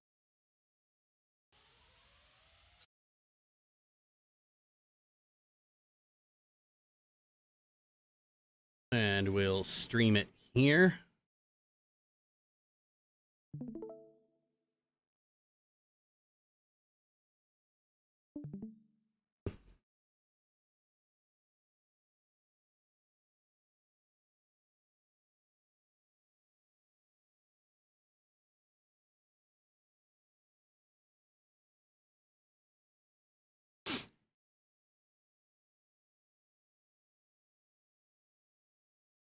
Oh, here we go. And Cassius think they can do better. Roboteers, stand by. 3, 2, 1, activate. Cassius with the mighty punch. Look at the barrels and the bricks go. Already at least 30 points scored from barrels. I'd say at least 30 points scored from bricks as well. There's Killalot waiting though. And Cassius always lifted up on those bricks. Needs to get out of there. Look at the puncture marks on top. And he's been pinned down by the lance of Killalot and dragged effortlessly into the air. Goes beyond the ramp. Turns up. Ah, brilliant! Superb gymnastics from Cassius. The little backflip was super. Let's have a look. Hey! How about that? Break dancing from Rex Garrett and Cassius. That's terrific. Little bunny hopping away. Magnificent stuff. on the board, though. This time Matilda's in and... Ooh, look at that! Our tracker's gone! A major problem there! Immobilised at the end. Cassius, come onto the platform! That was one of the most spectacular bits of robots here I've ever seen on Robot Wars. What was that about? A self-riding mechanism. A self-righting mechanism. It was like a double somersault in the air. Yeah, well, that's just one of its tricks. Unfortunately, the robot was not really designed for this. I can get bricks jammed under me, so I knew I wouldn't do very good in this one. Well, he didn't do that bad, you know. You got 200 points. Well, So you might have done enough to get yourself through. but I mean, the sad thing is I didn't hit a house robot. I mean, that's not worth coming for, really, is it? Ladies and gentlemen, give them a round of applause. Cassius! Obviously, the Yeah, so that's what the whole show is, and they didn't do this past season 2, but like season 1 and 2, there's like 3 stages of everyone. There's the gauntlet, which is an obstacle course. There's the trials, which is this thing you just saw, and then there's the arena, where like the 4 remaining robots, they just smash each other's faces in. This sounds great. I'm gonna watch this. Hey. There's a lot of really hype moments. There's a lot of really hype moments in this show, like Cassius self-writing for the like he was the first one to self-write. In the 3rd season, Chaos 2. In the 3rd season, Chaos 2. What's that? What? What's self-right? Oh, robot. Usually, when a robot gets flipped onto its back, that's it. It's over. Cassius was the first one to manage to flip itself back onto the right side. And around season 4, self-righting mechanisms became practically standard. Everyone had them. So another hype moment it was in season 3. Chaos 2 was against another robot called Firestorm. They're both flippers. They both flip each other over. They both have self-righting mechanisms. And so they're up against each other, and it doesn't seem like either one can really defeat the other one because they just flip back over. And I heard Michaela watching, I was like, okay, this seems like it's going to end up being a draw because there's no way they can, oh my god! And I was like, Chaos 2 flipped him out of the arena, didn't he? Like, yep. That became Chaos 2's bread and butter, was just flipping people out of the arena. That sounds great. This sounds borderline comedic. Oh yeah. Let's see. Do we know which episode it was where Chaos 2 flipped Firestorm out of the arena?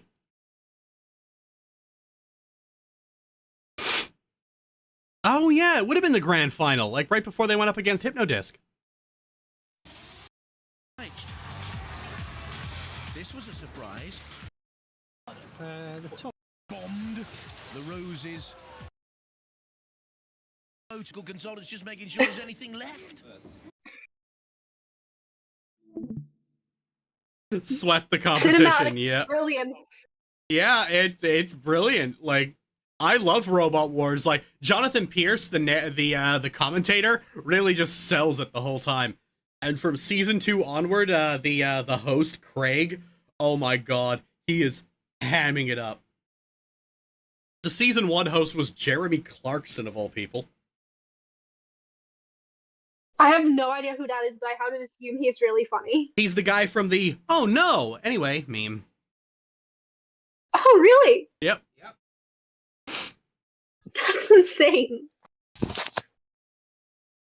That is that is the worst robot I've ever seen in my entire life, and it crossed the finish line twice. It was lovely speaking with both of you. Next time you stream, I hope I'm available to join. Bye. Take care. See ya. See ya.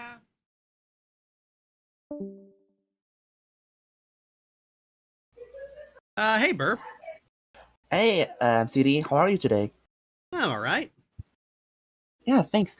So, it's been nice seeing you stream and chat with other people. What was the motivation for doing so?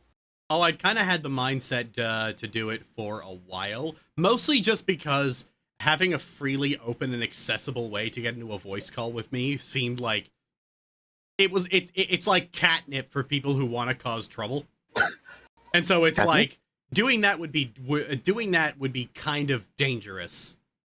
I'm gonna do it. I'm gonna do it because I have no That's right. self-preservation instinct. That's radical. Going on danger mode. Like we haven't had like any like kind of swoop.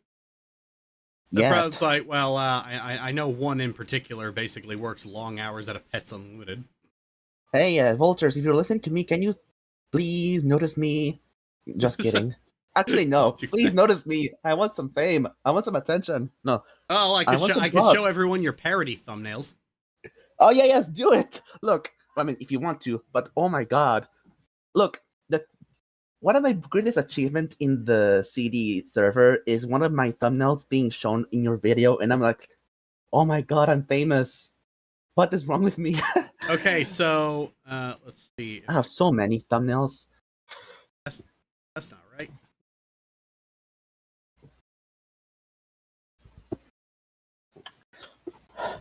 Actually, it's not. Making those thumbnail parodies are very easy because YouTube system is so it's so repetitive that you can see the pattern. We're about to do it. So this was the first one, just making fun of like all the basically this is every drama video, you know. Oh, fun fact! Did you know that the original version was a bit more violent? Oh. Like sadly, for example, there was some liquid behind Liar, and I thought it was a bit too much for the server or for in general, so I remove it. And we have this But, one for basically the clout chasing reaction stream because they all look the same. I got inspiration from Anthony. Oh, this one. Creator got worse. It's This always like the glitchy image, too. This film is a failure. 10 million flop. Every time Elio is talked about, it's all about this. There's fun fact. When Pixar's Elio was released, Saberspark had a similar thumbnail, just with the minus dollar signs everywhere, and I was like, "Wow, I am the Simpsons of the thumbnail parody. I predicted I predicted the future." Furry reply guy needs to weigh in on the latest drama. Oh, this is a personal one because I've been in the furry YouTube fandom for before, and they always have this kind of pose on their puppet. You know things are getting serious when the cartoon avatar crosses his arms. Yes. Oh, yeah. I'm guessing this came about as a result of Has Been Hotel discourse. Yes. Well, many things. For example, yes, who is the spider person? Angel Who is Dust. Angel Dust. Then the Peak Fiction game, and then there's other things like the Skibidi Toilet. Oh, and then right, the tilted head and the cat mouth. Oh shit, I did not make that connection. Yes, I mean Nooblerd has actually it's a double thumbnail. It's this one, and then there's the girl on the bed, which is Okay, sorry. Fetishes, doomed, unpure. I get what those are. What's the one on the far left? It's Made in Abyss. Oh god. Abysmal. Made in Abyss. Oh, okay. Oh, then there's this one. There's an entire genre of girl sitting on her bed rambling about something that she rambling about something that nobody cares about. My first thought when I saw this was Jenny Nicholson. Oh yeah.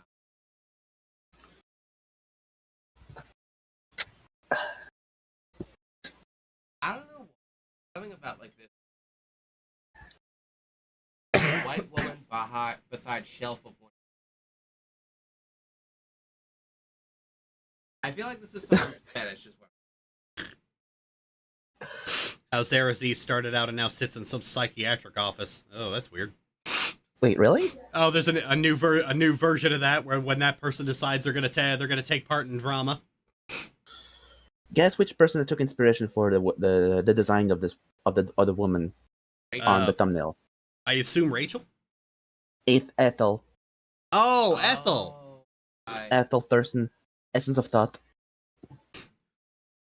Oh, this one when a movie gets review bombed on Rotten Tomatoes. Oh, the inspiration for this one is pretty fucking obvious. Yes. And they gave me I had the opportunity to use my Revolutionary Girl Utena influence for making the thumbnail. Oh yeah. So there's that. Yeah, I love the drama videos where you got like the person's rant Sona just looking absolutely mortified. Cause like these thumbnails are all the same. I've seen this one more than a few times. The double-faced bitch.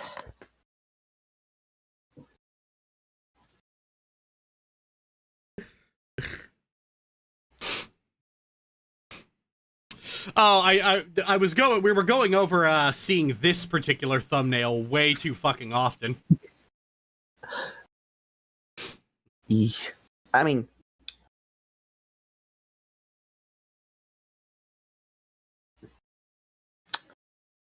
at least that was a favorite for me. I like the typography, well, the writing. Right.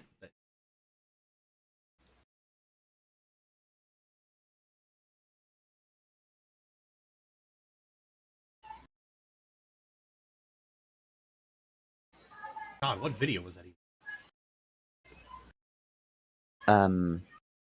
The thumbnail? No, hold on 1 second. There's an image I showed it. I think I may have showed it in a stream a little while back, but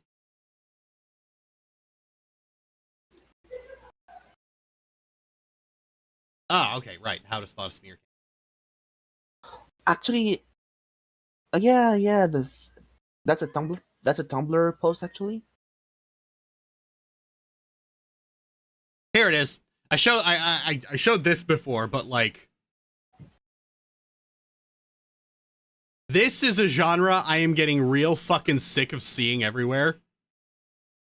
Like one of you needs to touch grass. Like one of you. Any one of you will do. But one of you needs to touch grass and stop acting like the last 3 TikToks you saw is evidence that society is on its way to collapse. I think you need to smoke weed. One of you needs to touch grass, and it should be this guy because he looks AI generated. Wait. I think it's the same image. This YouTuber used a similar expression for another video of him. Yeah, they all use the same one. I won't be surprised if you know those Mr. Beast thumbnails, YouTube thumbnails of Mr. Beast, where they have the same Mr. Beast photo. That's what it feels like. When those things pop up too much, I know it's time to cleanse my watch history. Oh yeah, regularly clear your watch history, otherwise you're gonna get garbage. Oh yeah, this is fucking scare me. This is the thumbnail you see when a trans woman gets accused of anything. Oh, have you seen did you got the second the sequel of this parody? When Turkey Tom makes a video out of it. Oh yeah. Turkey Tom is never the first person to make a video out of it. I had people I saw somebody basically going, it's like, you know, Turkey Tom will do a video on Poppy and Xena. How come he won't do one on CD Call? And it's like it's pretty obvious. He was waiting for someone else to do one so he could plagiarize it. Yeah, exactly. He needed to wait for John the King to drop the video. Anyway, enough about them. Oh yeah, never mind. Sorry. And I kid you not, those 3 creators had the same fucking TikToks in them. Yeah, because those were the only ones that existed. 1 second.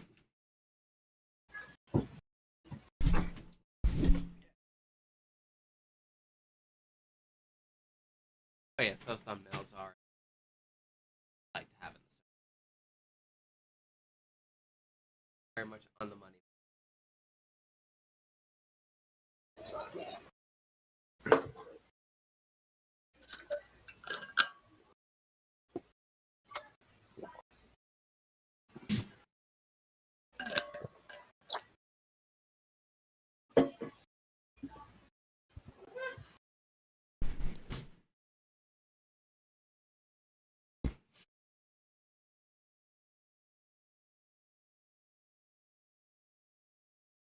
All right, I'm back.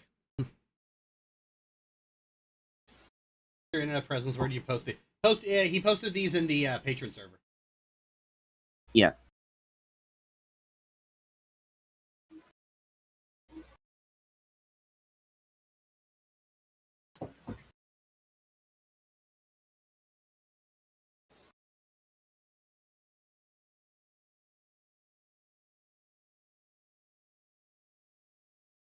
Yeah, it's just there's a lot of it kind of all encompasses the term grievance media, mostly. It feels just more. Yep.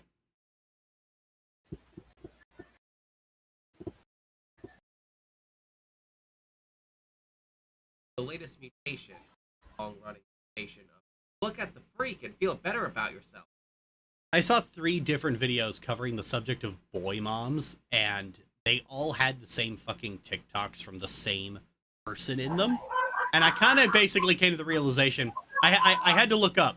It's like, so many people were so angry about it, because yeah, boy moms are creepy. But then I had to stop, and I looked up, do you get ad revenue? Burb, someone's yelling in the background. Oh, wait, hold on. So I had to look it up. Do you get ad revenue on TikTok?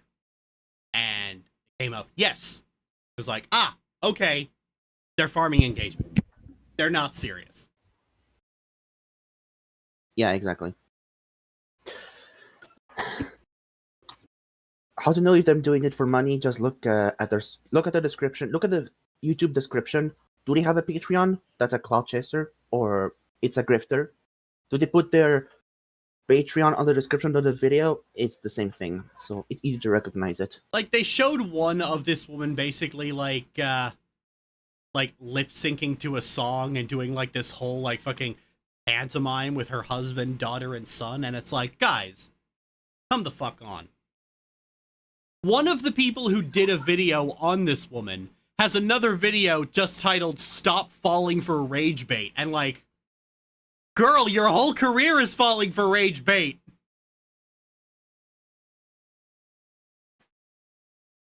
Mm-hmm.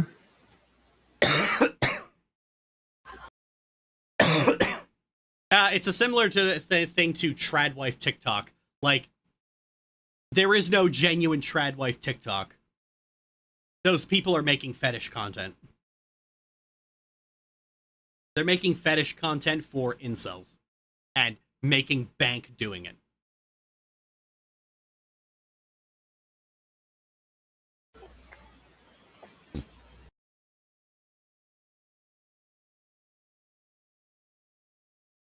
I find it interesting that rage bait is to me such an interesting term, because it's such an obvious passing of responsibility. Like, when you call a video, I have seen some of the most milquetoast videos called rage bait, and like, maybe you guys need to just stop being so angry all the time. Like, if a video of someone cutting all the soles off their shoes so they can go barefoot in places that don't allow you to go barefoot, if that pisses you off, you do not have enough going on in your life. Like, you need more problems. Your life needs to be going significantly worse. You need to like catch a wasting illness, or lose a limb, or get fired from your job, or get cheated on. Just something to give you something to do and think about, rather than this. Yeah, but the fact that there is a mass audience for this kind of shit, like, it seems like it's a societal problem, you know? The kicker is, I don't really think a lot of people are really falling for it or getting genuinely angry. Here's the important part. People's ability to figure out when they're being fucked with or their ability to read sarcasm is almost wholly dependent on what's most beneficial to them. If they see obvious rage bait, they will take it as completely seriously if it means they get to put someone in their place. Huh.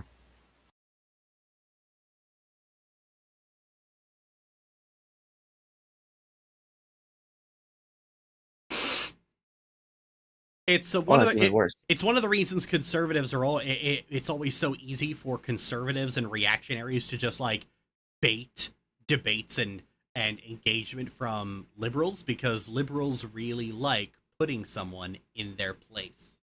They live for the day an ignorant fool gets dunked on, which is then immediately taken advantage of. Mm-hmm. Like,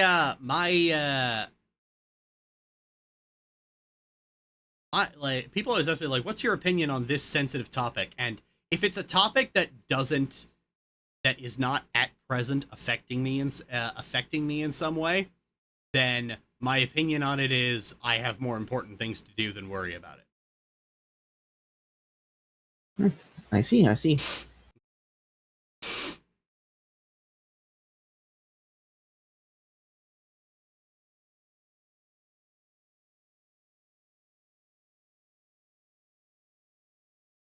They need some character development. Put those guys into some... Oh, yeah, they need to build character. They need Calvin's dad's brand of building character.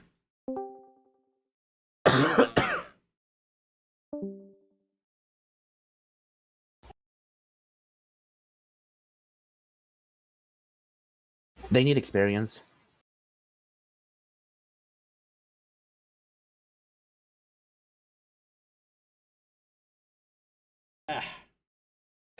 Hey, so I hope that me talking about the thumbnails didn't, put the mood down in the stream. No, it's fine. Like, the whole point is you can come talk to me about whatever you want. All right, I see.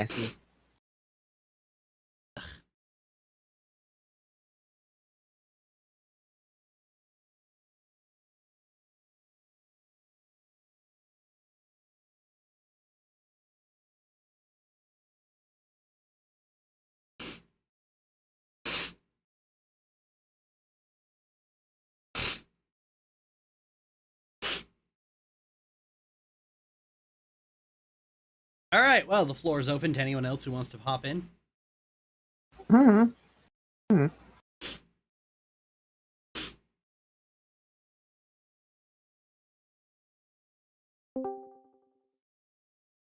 Fire Titan. Welcome back. Oh, hello. All right. Crap, I accidentally came by accident. But I didn't want to talk to you. All right. Just wanted to ask, how was it like to come out for you first? You're cutting out. I'm having a hard time understanding you.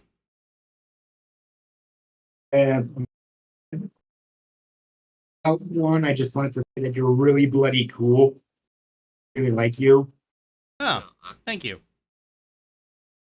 And second, I just wanted to talk about what a character or event in your life made you finally were trans.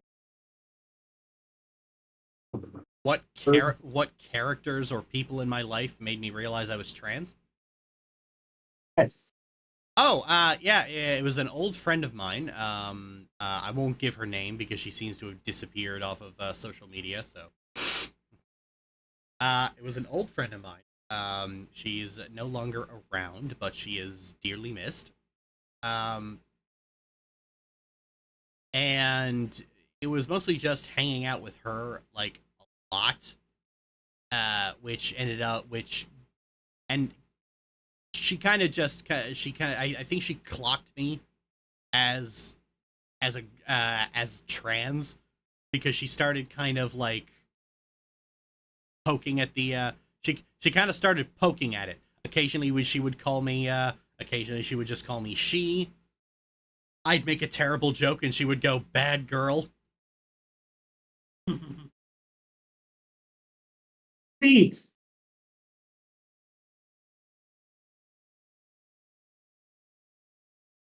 And she was actually when I start she was actually the one who came up with calling myself Lily. I just asked her what would be a good femme name for me, and she said, Lillian.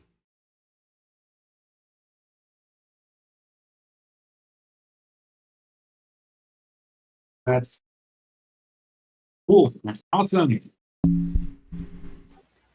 That's nice. So by the way, I have to go, but thanks for letting me join. Have a nice day. Have a nice day. Ow. Oh.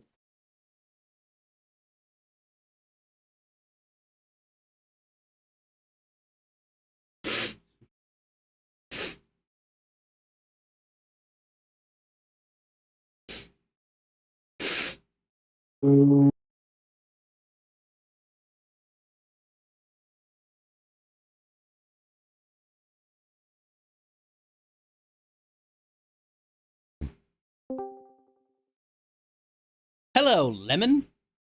You have the floor.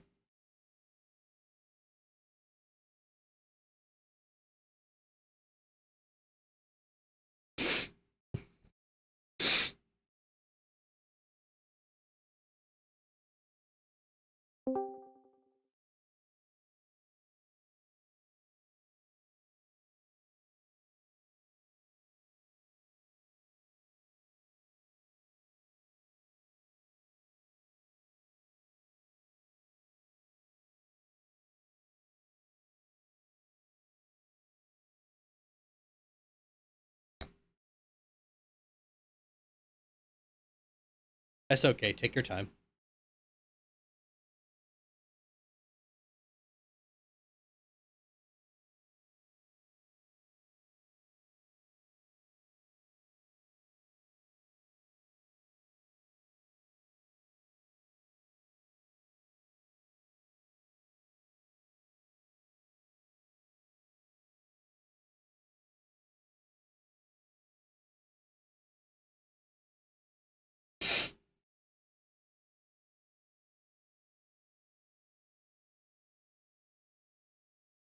Hi. Hello.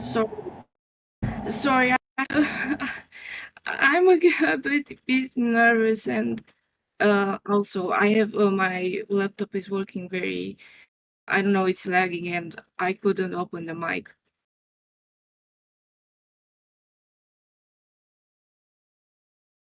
That's all right. You take your time.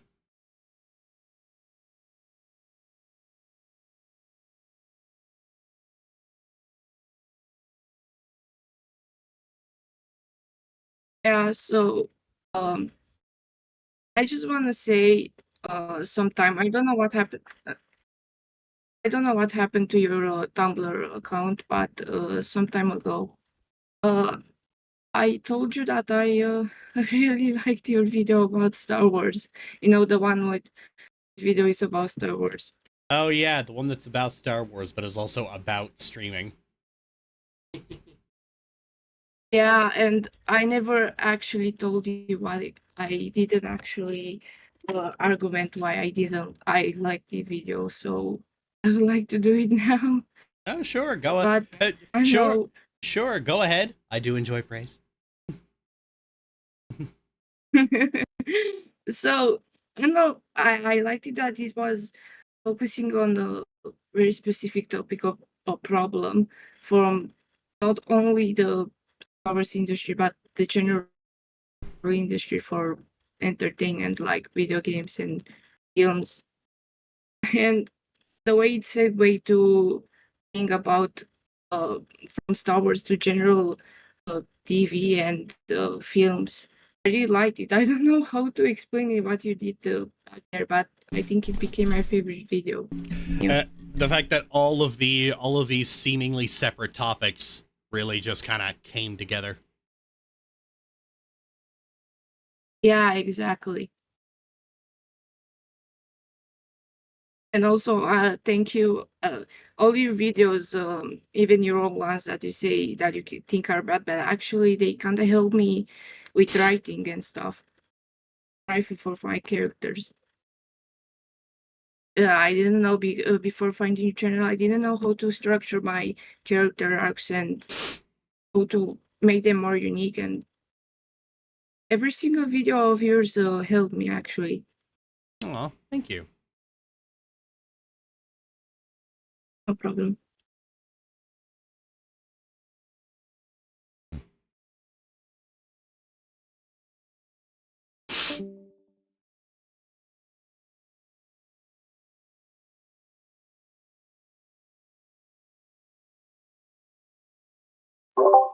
Hi, I'm back. If it's okay to add to that.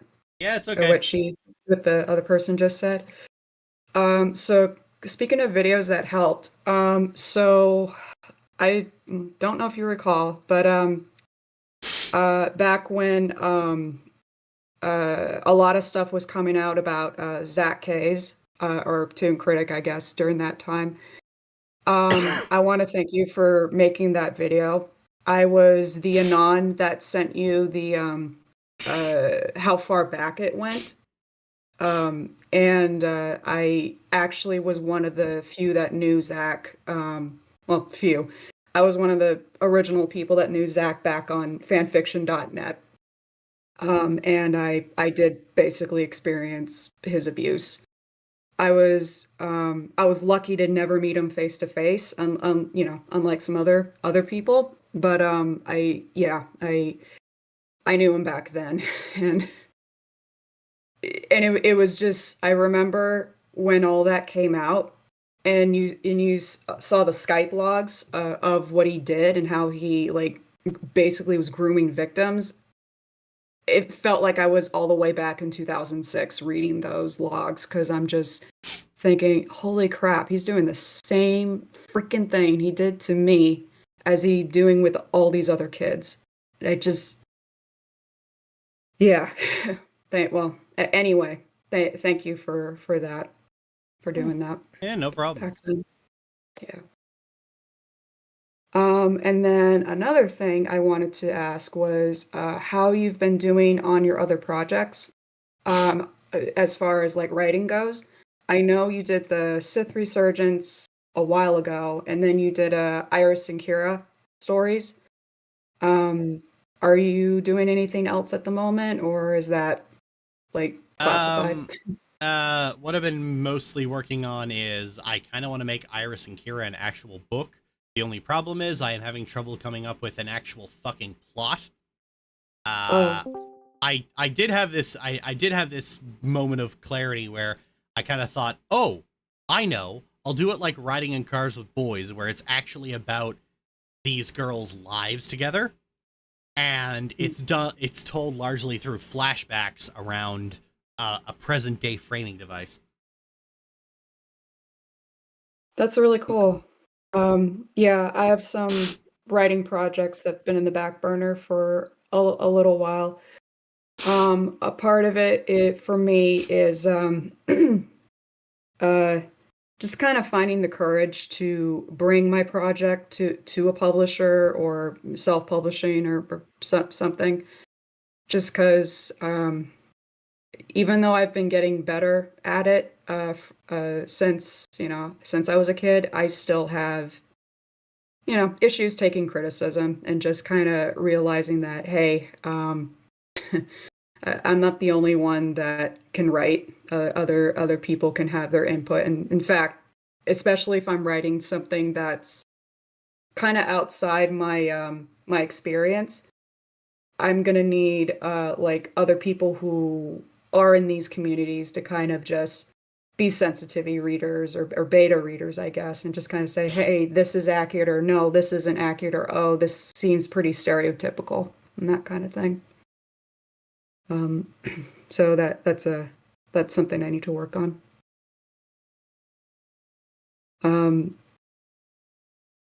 With Iris and Kira, like, are you getting beta readers or sensitivity readers for different things, or? I am not. I am going completely out. Like the sensitivity reader is me.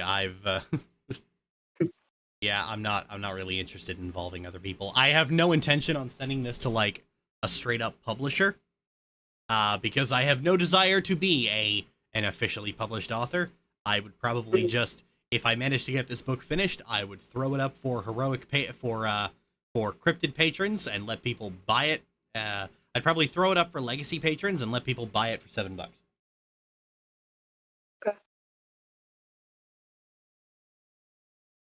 Yeah, that's all I came in here to say. All right. Thank you again. All right. Bye. Bye. How do I get that out of here?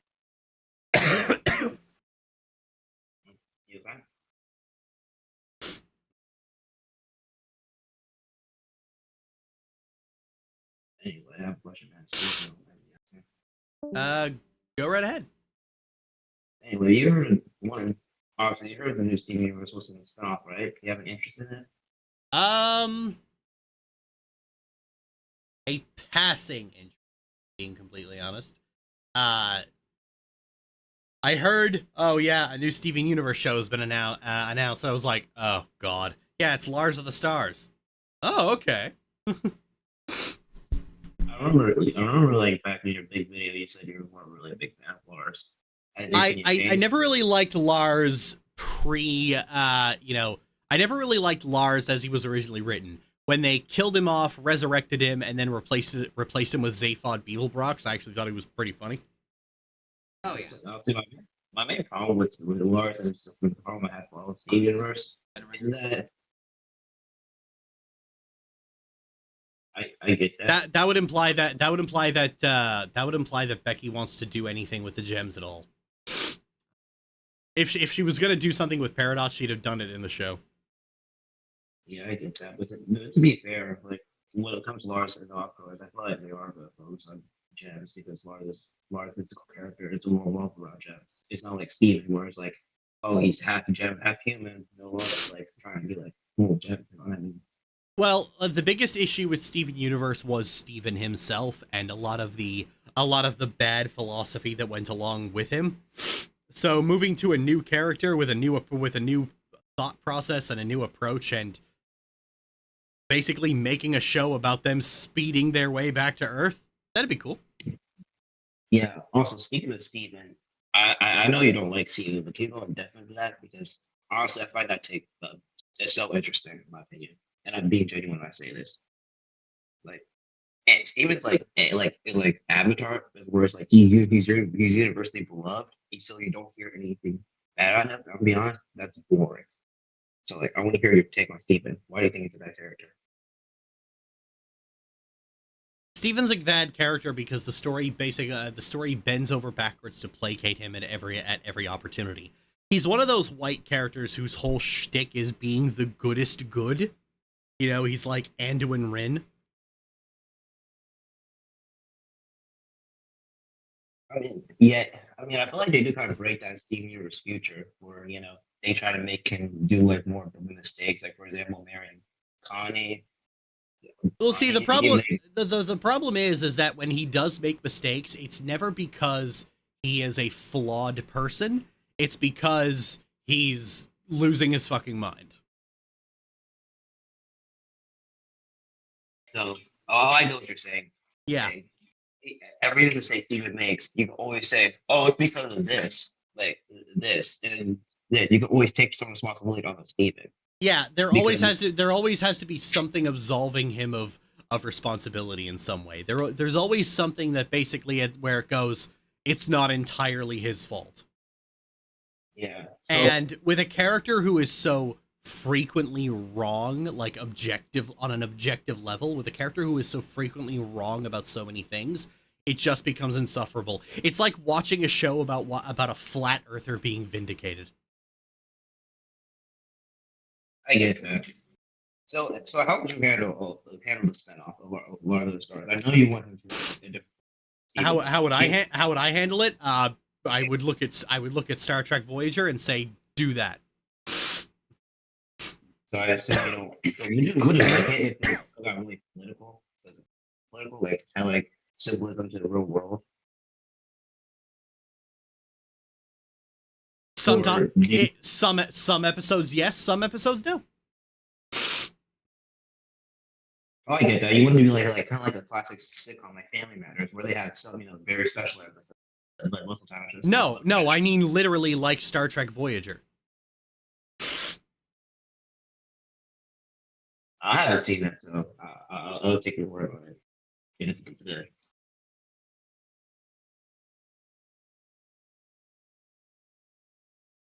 So that's all. Thank you for your time. Thanks for stopping by.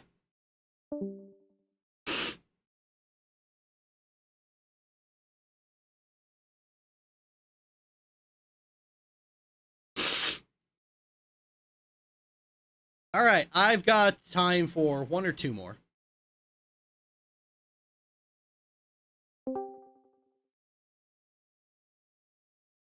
Hello, one of many Alexes. Will the other Alexes be joining us? Sadly, no. I'm very sad to say that. Hi, how y'all doing today? Doing pretty good. Okay. Okay, so I have a lot of questions actually. But I'm gonna try and keep it to like a few because I gotta skedaddle in a few minutes for work. One and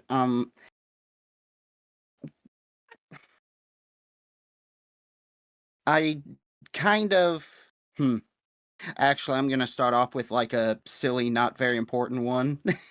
I have trouble getting into like Kingdom Hearts. So do you have any tips to get into playing the games? Because I own all of them. It's just kind of a brick wall. Well, what is it that's getting you stuck? Well, my first time ever playing one, I got the final mix version of Kingdom Hearts 1, and I was like 16 when I first played it, so I was like, oh, if it's final mix, I better play final mix mode, because that's obviously the way it's meant to be played. Okay. First things first, there is no intended experience. You play at the difficulty setting you're most comfortable with. Yeah, I learned that. Thank you, though. And after that, it's just kind of I don't have a lot of patience when playing games if I'm going to be real. So, like every time I've tried to go back to playing the games, I just kind of get stuck at Traverse Town. What is it about Traverse Town that gets you stuck? I'll be honest, I just get confused. Like, where is everything?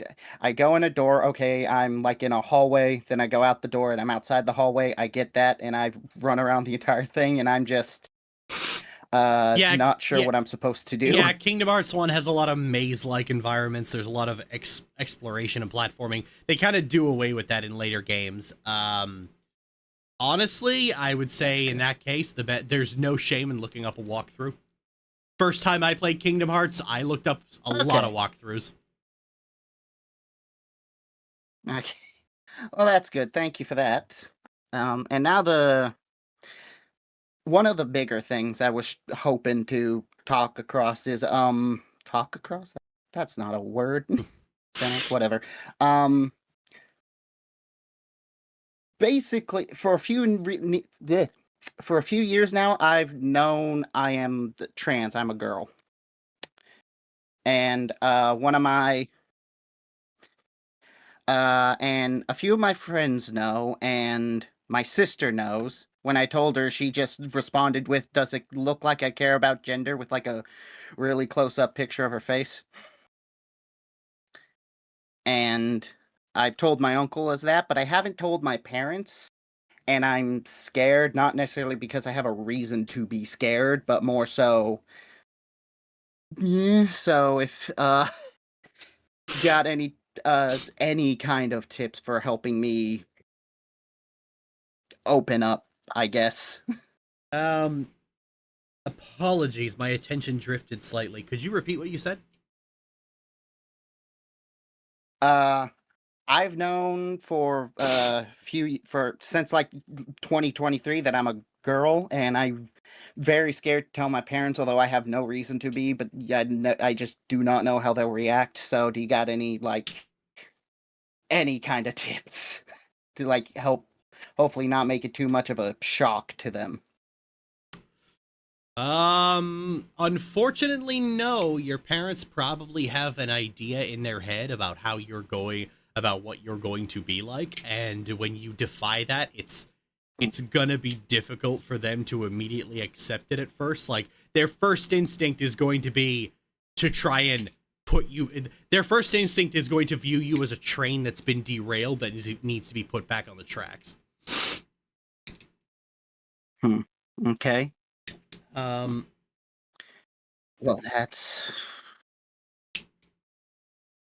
I mean, if we're being fair, my dad always makes jokes about me being gay because I don't find any interest in women, but it's not because I don't find any interest in women, it's just I might also be asexual, but that is besides the point.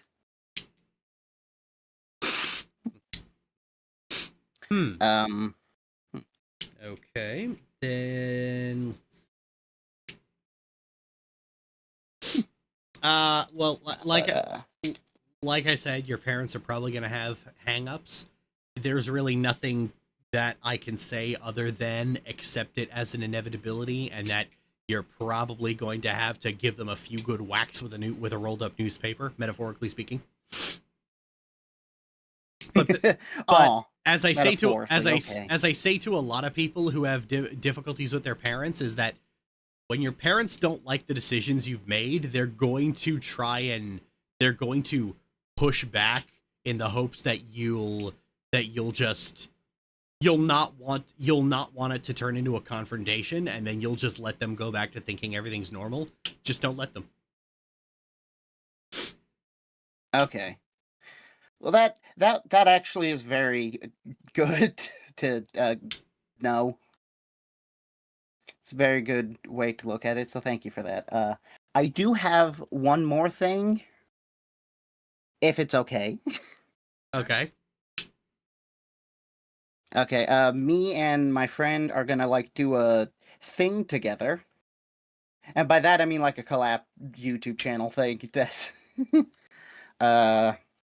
but it's a channel we used to have with a few of our friends, and most of them have gone and moved on, except for this friend I'm working with right now, their ex, who recently both of them broke up, and both of them approached me separately, said, hey, here's this, here's that, and I sided with the friend I'm gonna do this thing with pretty soon, and the other one, the ex, went,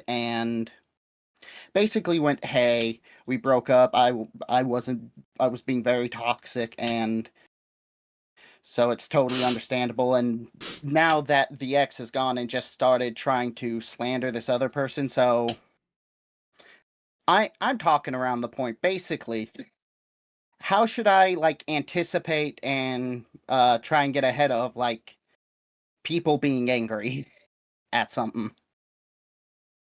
How do you anticipate and get ahead of people being angry about something?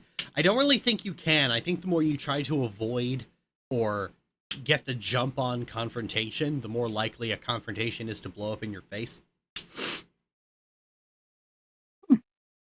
Okay. It's the same thing with your parents, except when you're doing group projects with people, accept confrontation as an inevitability. Okay, thank you. That's very enlightening. I don't have much left, but I did want to say I've been enjoying your content for a lot of years, and your stuff is great. Ah, thank you. You're welcome. If I was to make a Mount Rushmore of YouTube people I like, you're on there. Aw, thanks. You're welcome. I do have one more thing, and the way you said it everywhere else makes me believe I've been wrong. Is it pronounced CD call or CD cell? Because CD call. Okay, I'm I think the dyslexia hit. Okay, CD call. Thank you, CD. Thank you. No problem. All right, and y'all have a wonderful night or day. What time of day is it where y'all are? It is 4 p.m. 4 p.m. Oh, nice. Y'all have a wonderful evening. You too. Thank you. Bye-bye. Bye-bye. Well, this has gone well. All right, this is going to be the last one, and then we're going to call the stream. Going to call the stream. Oh, Hello? I appear to be echoing in your mic. Oh, sorry. Can you hear me? Oh, yeah. Yeah. So first of all, congratulations on is it Michaela Mackenzie? Kayla.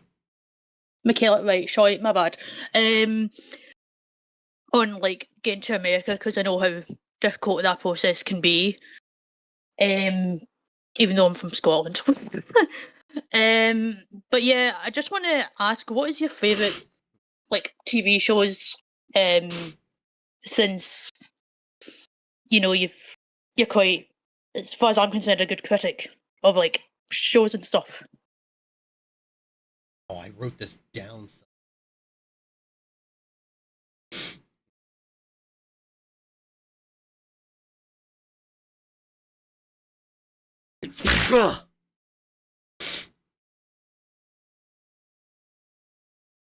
My favorite TV shows are Star Trek Voyager, Lois and Clark, and Chernobyl.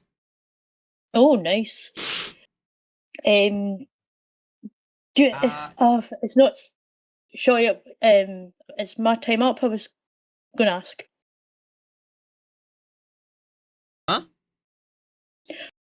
I was just wondering if like you and Michaela were like heading out for like dinner or something, just in case my time was up on the chat.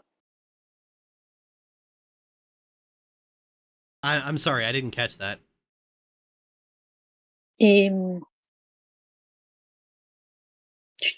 So I'm kind of like babbling. Have you watched Star Trek? Yes. Yeah. Yeah, that's like my favorite TV show as well. Because oddly enough, my dad introduced me to it. And yeah, like I've kind of only seen like series 1, but like, you know, as time went on, I just decided to like, not decided, but just like naturally forgot about it. So I've been rewatching it and stuff. Anyway, I'm gonna end the call on my end just because I feel like I'm babbling and like really nervous. Oh, that's all right. I'm just glad you could make it my accent because like people always think I sound Irish, and it's like no, I'm Scottish. So yeah. Hope you two have a good evening. Thanks. I hope you do too. Thanks for stopping by. Thank you. Bye. Bye-bye. And that is going to be where we call it for today.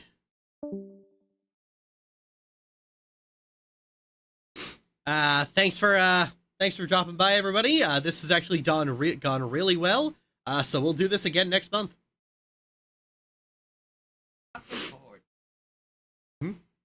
See ya.